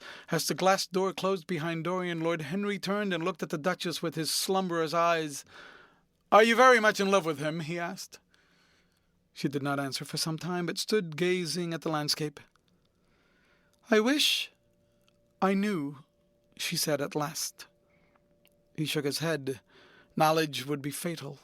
It is the uncertainty that charms one. A mist makes things wonderful. one may lose one's way. All ways end at the same point, my dear Gladys. And what is that? Delusion. It was my debut in life, she sighed. It came to you crowned. I am tired of strawberry leaves. They become you. Only in public. You would miss them, said Lord Henry. I will not part with a petal. Monmouth has ears. Old age is dull of hearing. Has he ever been jealous? I wish he had been. He glanced about as if in search of something. What are you looking for? She inquired. The button from your foil, he answered. You have dropped it. She laughed. I still have the mask. It makes your eyes lovelier, was his reply. She laughed again. Her teeth showed like white seeds in a scarlet fruit. Upstairs in his own room, Dorian Gray was lying on a sofa with terror in every tingling fibre of his body. Life had suddenly become too hideous a burden for him to bear. The dreadful death of the unlucky beater shot in the thicket, like a wild animal, had seemed to him a prefigured death for himself also. He had nearly swooned at what Lord Henry had said, in a chance mood of cynical jesting. At 5 o'clock he rang his bell for his servant and gave him orders to pack his things for the night express to town, and to have the Brougham at the door by 8:30. He was determined not to sleep another night at Selby Royal. It was an ill-omened place. Death walked there in the sunlight. The grass of the forest had been spotted with blood. Then he wrote a note to Lord Henry telling him that he was going up to town to consult his doctor and asking him to entertain his guests in his absence. As he was putting it into the envelope, a knock came to the door, and his valet informed him that the head-keeper wished to see him. He frowned and bit his lip. "Send him in," he muttered after some moments' hesitation. As soon as the man entered, Dorian pulled his cheque-book out of a drawer and spread it out before him. "I suppose you have come about the unfortunate accident of this morning, Thornton," he said, taking up a pen. "Yes, sir," answered the gamekeeper. "Was the poor fellow married? Had he any people dependent on him?" asked Dorian, looking bored. "If so, I should not like them to be left in want, and will send them any sum of money you may think necessary." "We don't know who he is, sir. That is what I took the liberty of coming to tell you about." "Don't know who he is?" asked Dorian listlessly. "What do you mean? Wasn't he one of your men?" "No, sir. Never saw him before. Seems like a sailor, sir." The pen dropped from Dorian Gray's hand, and he felt as if his heart had suddenly stopped beating. "A sailor? Did you say a sailor?" "Yes, sir. He looks as if he had been a sort of sailor, tattooed on both arms and that kind of thing." "Was there anything found on him?" said Dorian, leaning forward and looking at the man with startled eyes. "Anything that would tell his name?" "Some money, sir, not much, and a six-shooter." "There was no name of any kind. A decent-looking man, sir, but rough-like, a sort of sailor, we think." Dorian started to his feet. A terrible hope fluttered past him. He clutched at it madly. "Where is the body?" he exclaimed. "Quick, I must see it at once." "It is in an empty stable at the home farm, sir. The folk don't like to have that sort of thing in their houses. They say a corpse brings bad luck." "The home farm? Go there at once and meet me. Tell one of your grooms to bring my horse round." "No, never mind. I'll go to the stables myself. It will save time." In less than a quarter of an hour, Dorian Gray was galloping down the long avenue as hard as he could go. The trees seemed to sweep past him in spectral procession, and wild shadows to fling themselves across his path. Once the mare swerved at a white gate-post and nearly threw him. He lashed her across the neck with his crop. She cleft the dusky air like an arrow. The stones flew from her hoofs. At last he reached the home farm. Two men were loitering in the yard. He leaped from the saddle and threw the reins to one of them. In the farther stable a light was glimmering. Something seemed to tell him that the body was there, and he hurried to the door and put his hand upon the latch. There he paused for a moment, feeling that he was on the brink of a discovery that would either make or mar his life. Then he thrust the door open and entered. On a heap of sacking in the far corner was lying the dead body of a man, dressed in the coarse shirt and pair of blue trousers. A spotted handkerchief had been placed over the face. A coarse candle, stuck in a bottle, sputtered beside it. Dorian Gray shuddered. He felt that his could not be the hand to take the handkerchief away, and called out to one of his farm servants to come to him. "Take that thing off the face. I wish to see it," he said, clutching at the door-post for support. When the farm servant had done so, he stepped forward. A cry of joy broke from his lips. The man who had been shot in the thicket was James Vane. He stood there for some minutes, looking at the dead body. As he rode home, his eyes were full of tears, for he knew he was safe. End of chapter. Read by 𝔂𝔤𝔤𝔞𝔫 for Lit to go on the web at fcit.usf.edu. The Picture of Dorian Gray by Oscar Wilde, Chapter 19. "There is no use your telling me that you're going to be good," cried Lord Henry, dipping his white fingers into a red copper bowl filled with rose water. "You are quite perfect. Pray, don't change." Dorian Gray shook his head. "No, Harry, I have done too many dreadful things in my life. I am not going to do any more. I began my good actions yesterday." "Well, where were you yesterday?" "In the country, Harry. I was staying at a little inn by myself." "My dear boy," said Lord Henry, smiling, "anybody can be good in the country. There are no temptations there. That is the reason why people who live out of town are so absolutely uncivilized. Civilization is not by any means an easy thing to attain to. There are only two ways by which man can reach it. One is by being cultured, the other by being corrupt. Country people have no opportunity of being either, so they stagnate." "Culture and corruption," echoed Dorian. "I've known something of both. It seems terrible to me now that they should ever be found together, for I have a new ideal, Harry. I am going to alter. I think I have altered." "You have not yet told me what your good action was. Or did you say you had done more than one?" asked his companion as he spilled into his plate a little crimson pyramid of seeded strawberries, and through a perforated well-shaped spoon snowed white sugar upon them. "I can tell you, Harry, it is not a story I could tell to anyone else. I spared somebody. It sounds vain, but you understand what I mean. She was quite beautiful and wonderfully like Sybil Vane. I think it was that which first attracted me to her. You remember Sybil, don't you? How long ago that seems. Well, Hetty was not one of our own class, of course. She was simply a girl in a village. But I really loved her. I am quite sure that I loved her all during this wonderful May that we have been having. I used to run down and see her 2 or 3 times a week. Yesterday she met me in a little orchard. The apple blossoms kept tumbling down on her hair, and she was laughing. We were to have gone away together this morning at dawn. Suddenly I determined to leave her as flower-like as I had found her."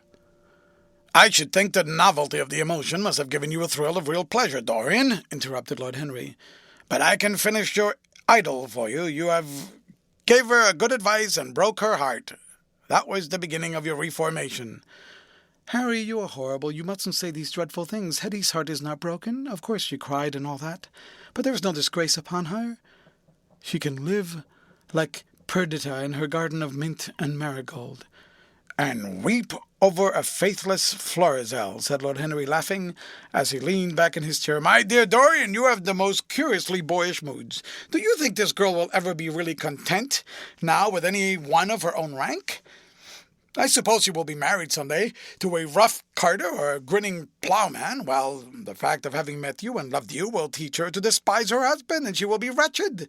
From a moral point of view, I cannot say that I think much of your great renunciation. Even as a beginning, it is poor. Besides, how do you know that Hetty isn't floating at the present moment in some starlit mill pond with lovely water lilies round her like Ophelia?" "I can't bear this, Harry. You mock at everything and then suggest the most serious tragedies. I am sorry I told you now. I don't care what you say to me. I know I was right in acting as I did. Poor Hetty. As I rode past the farm this morning, I saw her white face at the window like a spray of jasmine. Don't let us talk about it any more, and don't try to persuade me that the first good action I've done for years, the first little bit of self-sacrifice I have known, is really a sort of sin. I want to be better. I am going to be better. Tell me something about yourself. What is going on in town? I have not been to the club for days."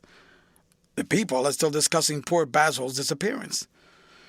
"I should have thought they'd got tired of that by this time," said Dorian, pouring himself out some wine and frowning slightly. "My dear boy, they've only been talking about it for 6 weeks, and the British public are not really equal to the mental strain of having more than one topic every 3 months. They have been very fortunate lately, however. They've had my own divorce case and Alan Campbell's suicide, and now they've got the mysterious disappearance of an artist. Scotland Yard still insists that the man in the grey ulster who left for Paris by the midnight train on the 9th of November was poor Basil, and the French police declare that Basil never arrived in Paris at all. I suppose in about a fortnight we shall be told that he has been seen in San Francisco. It is an odd thing, but everyone who disappears is said to be seen at San Francisco. It must be a delightful city and possess all the attractions of the next world." "What do you think has happened to Basil?" asked Dorian, holding up his Burgundy against the light and wondering how it was that he could discuss the matter so calmly. I have not got the slightest idea. If Basil chooses to hide himself, it's no business of mine. If he's dead, I don't want to think about him. Death is the only thing that ever terrifies me. I hate it." "Why?" said the younger man, wearily. "Because," said Lord Henry, passing beneath his nostrils the gilt trellis of an open vinaigrette box, "one can survive everything nowadays except that. Death and vulgarity are the only two facts in the 19th century that one cannot explain away. Let us have our coffee in the music room, Dorian. You must play Chopin to me. The man with whom my wife ran away played Chopin exquisitely. Poor Victoria, I was very fond of her. The house is rather lonely without her. Of course, married life is merely a habit, a bad habit. But then one regrets the loss even for one's worst habits. Perhaps one regrets them the most. They are such an essential part of one's personality."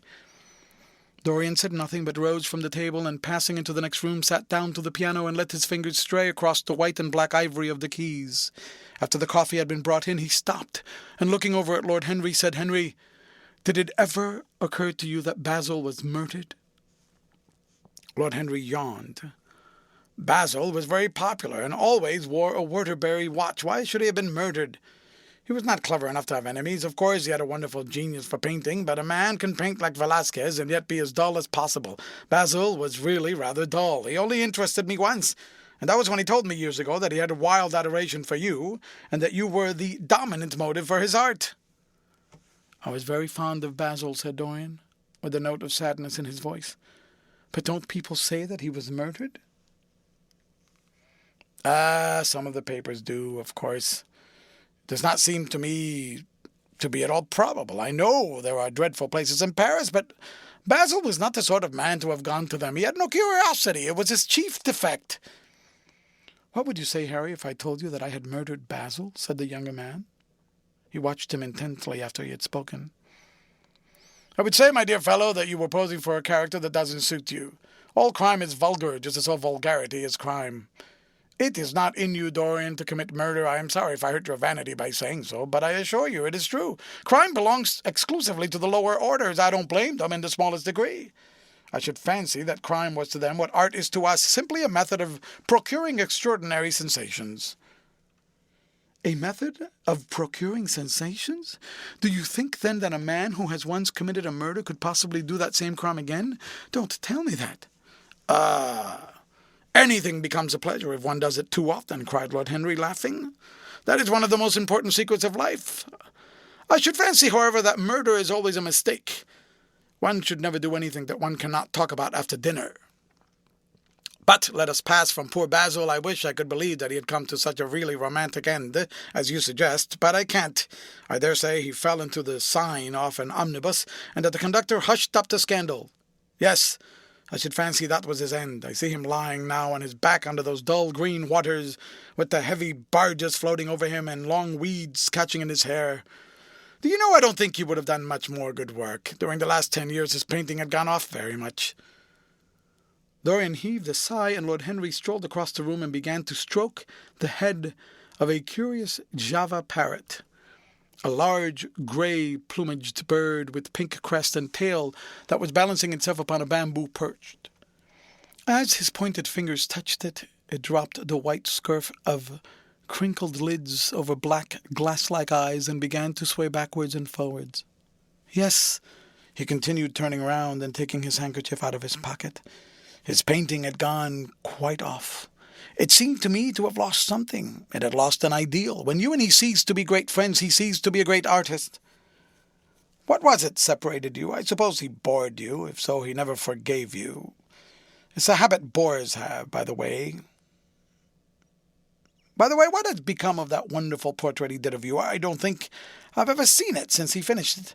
Oh, I remember you were telling me years ago that you had sent it down to Selby and that it had got mislaid or stolen on the way. You never got it back? What a pity! It was really a masterpiece. I remember I wanted to buy it. I wish I had now. It belonged to Basil's best period. Since then, his work was a curious mixture of bad painting and good intentions that always entitles a man to be called a representative British artist. Did you advertise for it? You should." "I forget," said Dorian. "I suppose I did, but I never really liked it. I am sorry I sat for it. The memory of the thing is hateful to me. Why do you talk of it? It used to remind me of those curious lines in some play. Hamlet, I think. How do they run? Like the painting of a sorrow, a face without a heart?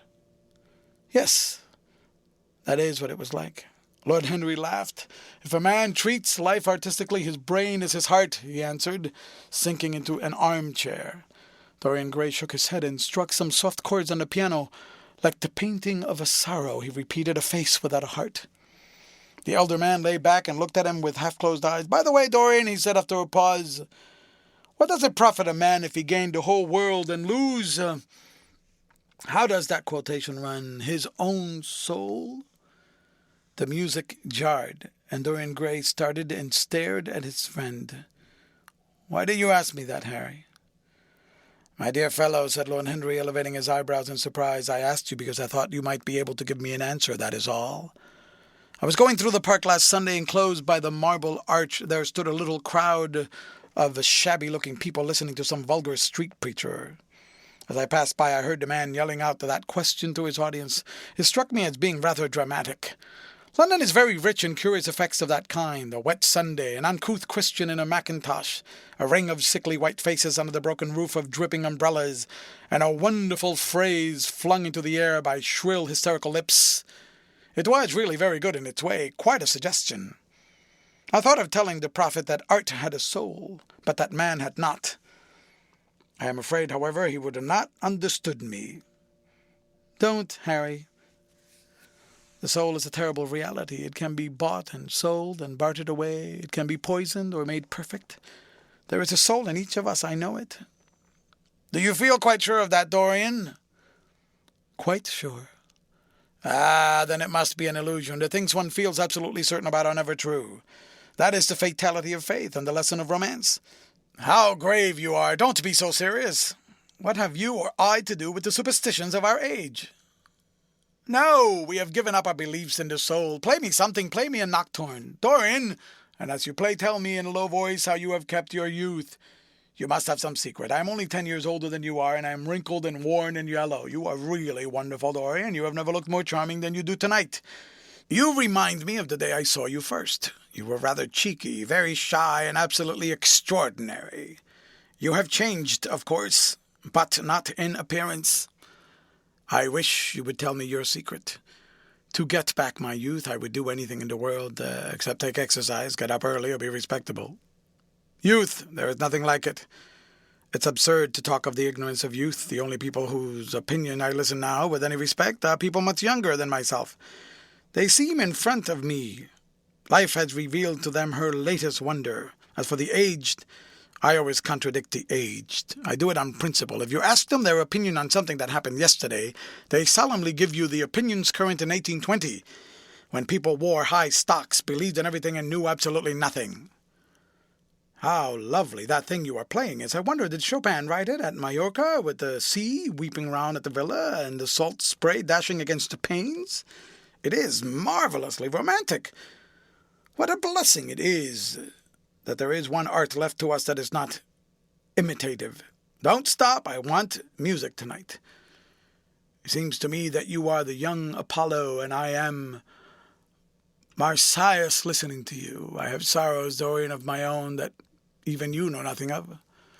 The tragedy of old age is not that one is old, but that one is young.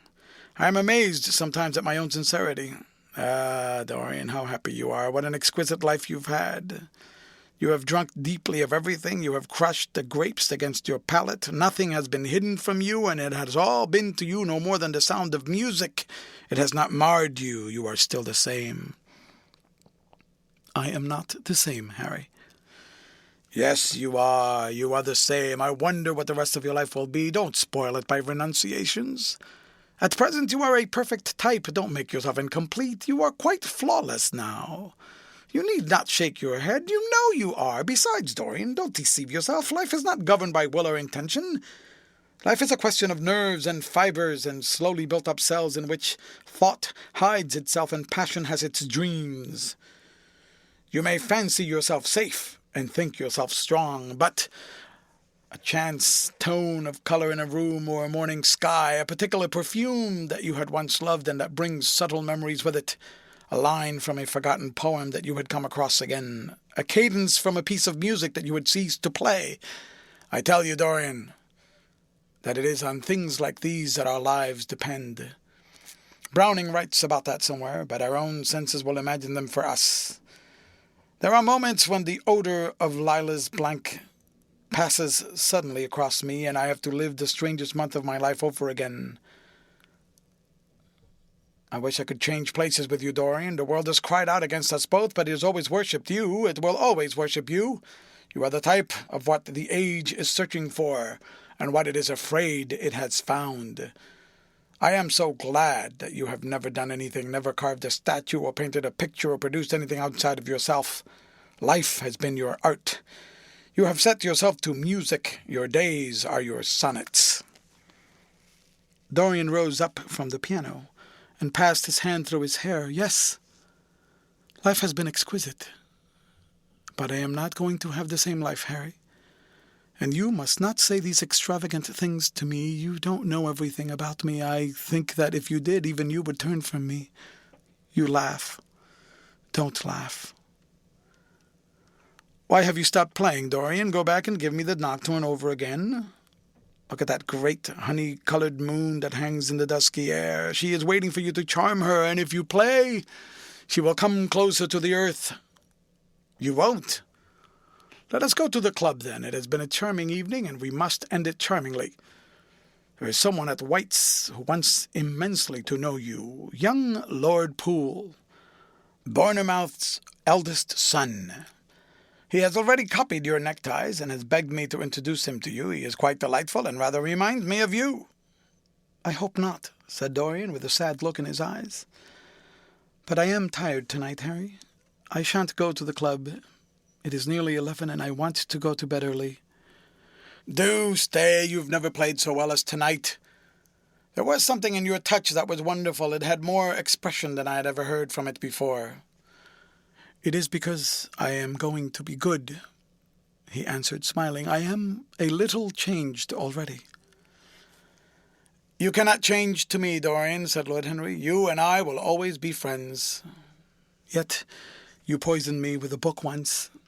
I should not forgive that. Harry, promise me that you will never lend that book to anyone. It does harm. My dear boy, you are really beginning to moralize. You will soon be going about like the converted and the revivalist, warning people against all the sins of which you have grown tired. You are much too delightful to do that. Besides, it is of no use. You and I are what we are, and we'll be what we will be. As for being poisoned by a book, there's no such thing as that. Art has no influence upon action. It annihilates the desire to act. It is superbly sterile. The books that the world calls immoral are books that show the world its own shame. That is all. But we won't discuss literature. Come round tomorrow. I'm going to ride at 11. We might go together, and I will take you to lunch afterwards with Lady Branksome. She is a charming woman and wants to consult you about some tapestries she is thinking of buying. Mind you, come. Or shall we lunch with our little Duchess? She says she never sees you now. Perhaps you are tired of Gladys. I thought you would be. Her clever tongue gets on one's nerves. Well, in any case, be here at 11. Must I really come, Harry? Certainly. The park is quite lovely now. I don't think there have been such lilacs since the year I met you. Very well, I shall be here at 11, said Dorian. Good night, Harry. As he reached the door, he hesitated for a moment, as if he had something more to say. Then he sighed and went out. End of chapter, read by 𝔂𝔤𝔤𝔤𝔤𝔤𝔤𝔤. For Lit to go on the web at fcit.usf.edu. The Picture of Dorian Gray by Oscar Wilde, Chapter 20. It was a lovely night, so warm that he threw his coat over his arm and did not even put his silk scarf around his throat. As he strolled home smoking his cigarette, 2 young men in evening dress passed him. He heard one of them whisper to the other, "That is Dorian Gray." He remembered how pleased he used to be when he was pointed out or stared at or talked about. He was tired of hearing his own name now.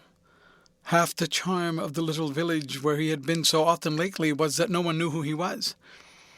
He had often told the girl whom he had lured to love him that he was poor, and she had believed him.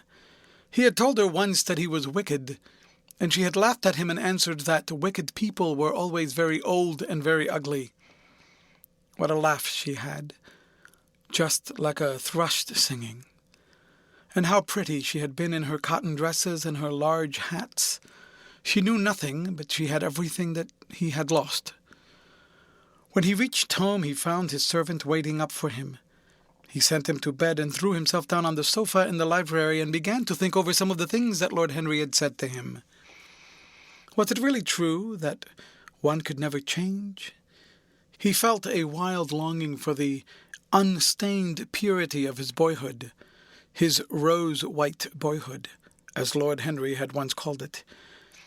He knew that he had tarnished himself, filled his mind with corruption and given horror to his fancy, that he had been an evil influence to others and had experienced a terrible joy in being so, and that of the lives that had crossed his own, it had been the fairest and the most full of promise that he had brought to shame. But was it all irretrievable? Was there no hope for him? Ah, in what a monstrous moment of pride and passion he had prayed that the portrait should bear the burden of his days, and he keep the unsullied splendor of eternal youth. All his failure had been due to that. Better for him that each sin of his life had brought its sure swift penalty along with it. There was purification and punishment. Not forgive us our sins, but smite us for our iniquities, should be the prayer of man to a most just God. The curiously carved mirror that Lord Henry had given to him so many years ago now was standing on the table, and the white-limbed cupids laughed round it as of old. He took it up as he had done on that night of horror when he had first noted the change in the fatal picture, and with wild, tear-dimmed eyes looked into its polished shield. Once, someone who had terribly loved him had written to him a mad letter ending with these idolatrous words: "The world is changed because you are made of ivory and gold. The curves of your lips rewrite history." The phrases came back to his memory, and he repeated them over and over to himself. Then he loathed his own beauty, and flinging the mirror on the floor, crushed it into silver splinters beneath his heel. It was his beauty that had ruined him, his beauty and the youth that he had prayed for. But for those two things his life might have been free from stain. His beauty had been to him but a mask, his youth but a mockery. What was youth at best? A green and unripe time, a time of shallow moods and sickly thoughts. Why had he worn its livery? Youth had spoiled him. It was better not to think of the past, and nothing could alter that. It was of himself and of his own future that he had to think. James Vane was hidden in a nameless grave in Selby churchyard. Alan Campbell had shot himself one night in his laboratory, but had not revealed the secret that he had been forced to know. The excitement, such as it was, over Basil Hallward's disappearance would soon pass away. It was already waning. He was perfectly safe there, nor, indeed, was it the death of Basil Hallward that weighed most upon his mind. It was the living death of his own soul that troubled him. Basil had painted the portrait that had marred his life. He could not forgive him that. It was the portrait that had done everything. Basil had said things to him that were unbearable, and that he had yet borne with patience. The murder had been simply the madness of a moment. As for Alan Campbell, his suicide had been his own act. He had chosen to do it. It was nothing to him. A new life. That was what he wanted. That was what he was waiting for. Surely he had begun it already. He had spared one innocent thing at any rate. He would never again tempt innocence. He would be good. As he thought of Hetty Merton, he began to wonder if the portrait in the locked room had changed.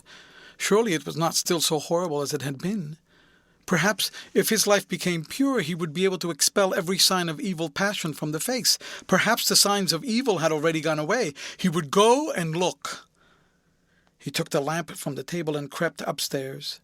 As he unbarred the door, a smile of joy flitted across his strangely young-looking face, and lingered for a moment about his lips. Yes, he would be good, and the hideous thing that he had hidden away would no longer be a terror to him. He felt as if the load had been lifted from him already. He went in quietly, locking the door behind him, as was his custom, and dragged the purple hanging from the portrait. A cry of pain and indignation broke from him. He could see no change, save that in the eyes there was a look of cunning, and in the mouth the curved wrinkle of the hypocrite. The thing was still loathsome, more loathsome if possible than before, and the scarlet dew that spotted the hand seemed brighter and more like blood newly spilled. Then he trembled. Had it been merely vanity that had made him do his one good deed? Or the desire of a new sensation, as Lord Henry had hinted with his mocking laugh? Or that passion to act a part that sometimes makes us do things finer than we are ourselves? Or perhaps all these? And why was the red stain larger than it had been? It seemed to have crept like a horrible disease over the wrinkled fingers. There was blood on the painted feet, as though the thing had dripped blood even on the hand that had not held the knife. Confess? Did it mean that he was to confess, to give himself up and be put to death? He laughed. He felt that the idea was monstrous. Besides, even if he did confess, who would believe him? There was no trace of the murdered man anywhere. Everything belonging to him had been destroyed. He himself had burned what had been below stairs. The world simply would say that he was mad, that would shut him up if he persisted in his story. Yet it was his duty to confess, to suffer public shame, and to make public atonement. There was a God who called upon men to tell their sins to earth as well as to heaven. Nothing that he could do would cleanse him till he had told his own sin. His sin? He shrugged his shoulders. The death of Basil Hallward seemed very little to him. He was thinking of Hetty Merton, for it was an unjust mirror, this mirror of his soul that he was looking at. Vanity? Curiosity? Hypocrisy? Had there been nothing more in his renunciation than that? There had been something more, at least he thought so, but who could tell? No. There had been nothing more. Through vanity he had spared her. In hypocrisy he had worn the mask of goodness. For curiosity's sake he had tried the denial of self. He recognized that now. But this murder, was it to dog him all his life? Was he always to be burdened by his past? Was he really to confess? Never. There was only one bit of evidence left against him, the picture itself. That was evidence. He would destroy it. Why had he kept it so long? Once it had given him pleasure to watch it changing and growing old. Of late he had felt no such pleasure. It had kept him awake at night. When he had been away he had been filled with terror lest other eyes should look upon it. It had brought melancholy across his passions. Its mere memory had marred many moments of joy. It had been like conscience to him. Yes, it had been conscience. He would destroy it. He looked around and saw the knife that had stabbed Basil Hallward. He had cleaned it many times till there was no stain left upon it. It was bright and glistened. As it had killed the painter, so it would kill the painter's work, and all that meant. It would kill the past, and when that was dead, he would be free. It would kill his monstrous soul life, and without its hideous warnings, he would be at peace. He seized the thing and stabbed the picture with it. There was a cry heard, and a crash. The cry was so horrible in its agony that the frightened servants woke and crept out of their rooms. Two gentlemen who were passing in the square below stopped and looked up at the great house. They walked on till they met a policeman and brought him back. The man rang the bell several times, but there was no answer except for a light in one of the top windows. The house was all dark. After a time he went away and stood in an adjoining portico and watched. "Whose house is that, constable?" asked the elder of the two gentlemen. "Mr. Dorian Gray's, sir," answered the policeman. They looked at each other as they walked away and sneered. One of them was Sir Henry Ashton's uncle. Inside, in the servants' part of the house, the half-clad domestics were talking in low whispers to each other. Old Mrs. Leaf was crying and wringing her hands. Frances was as pale as death. After about a quarter of an hour, he got the coachman and one of the footmen and crept upstairs. They knocked, but there was no reply. They called out. Everything was still. Finally, after vainly trying to force the door, they got on the roof and dropped down onto the balcony. The windows yielded easily. Their both were old. When they entered, they found hanging upon the wall a splendid portrait of their master as they had last seen him, in all the wonder of his exquisite youth and beauty. Lying on the floor was a dead man, in evening dress, with a knife in his heart. He was withered, wrinkled, and loathsome of visage. It was not till they had examined the rings that they recognized who it was. The End. Read by ℒ𝔬𝔯𝔞𝔫 for Lit to Go on the web at fcit.usf.edu.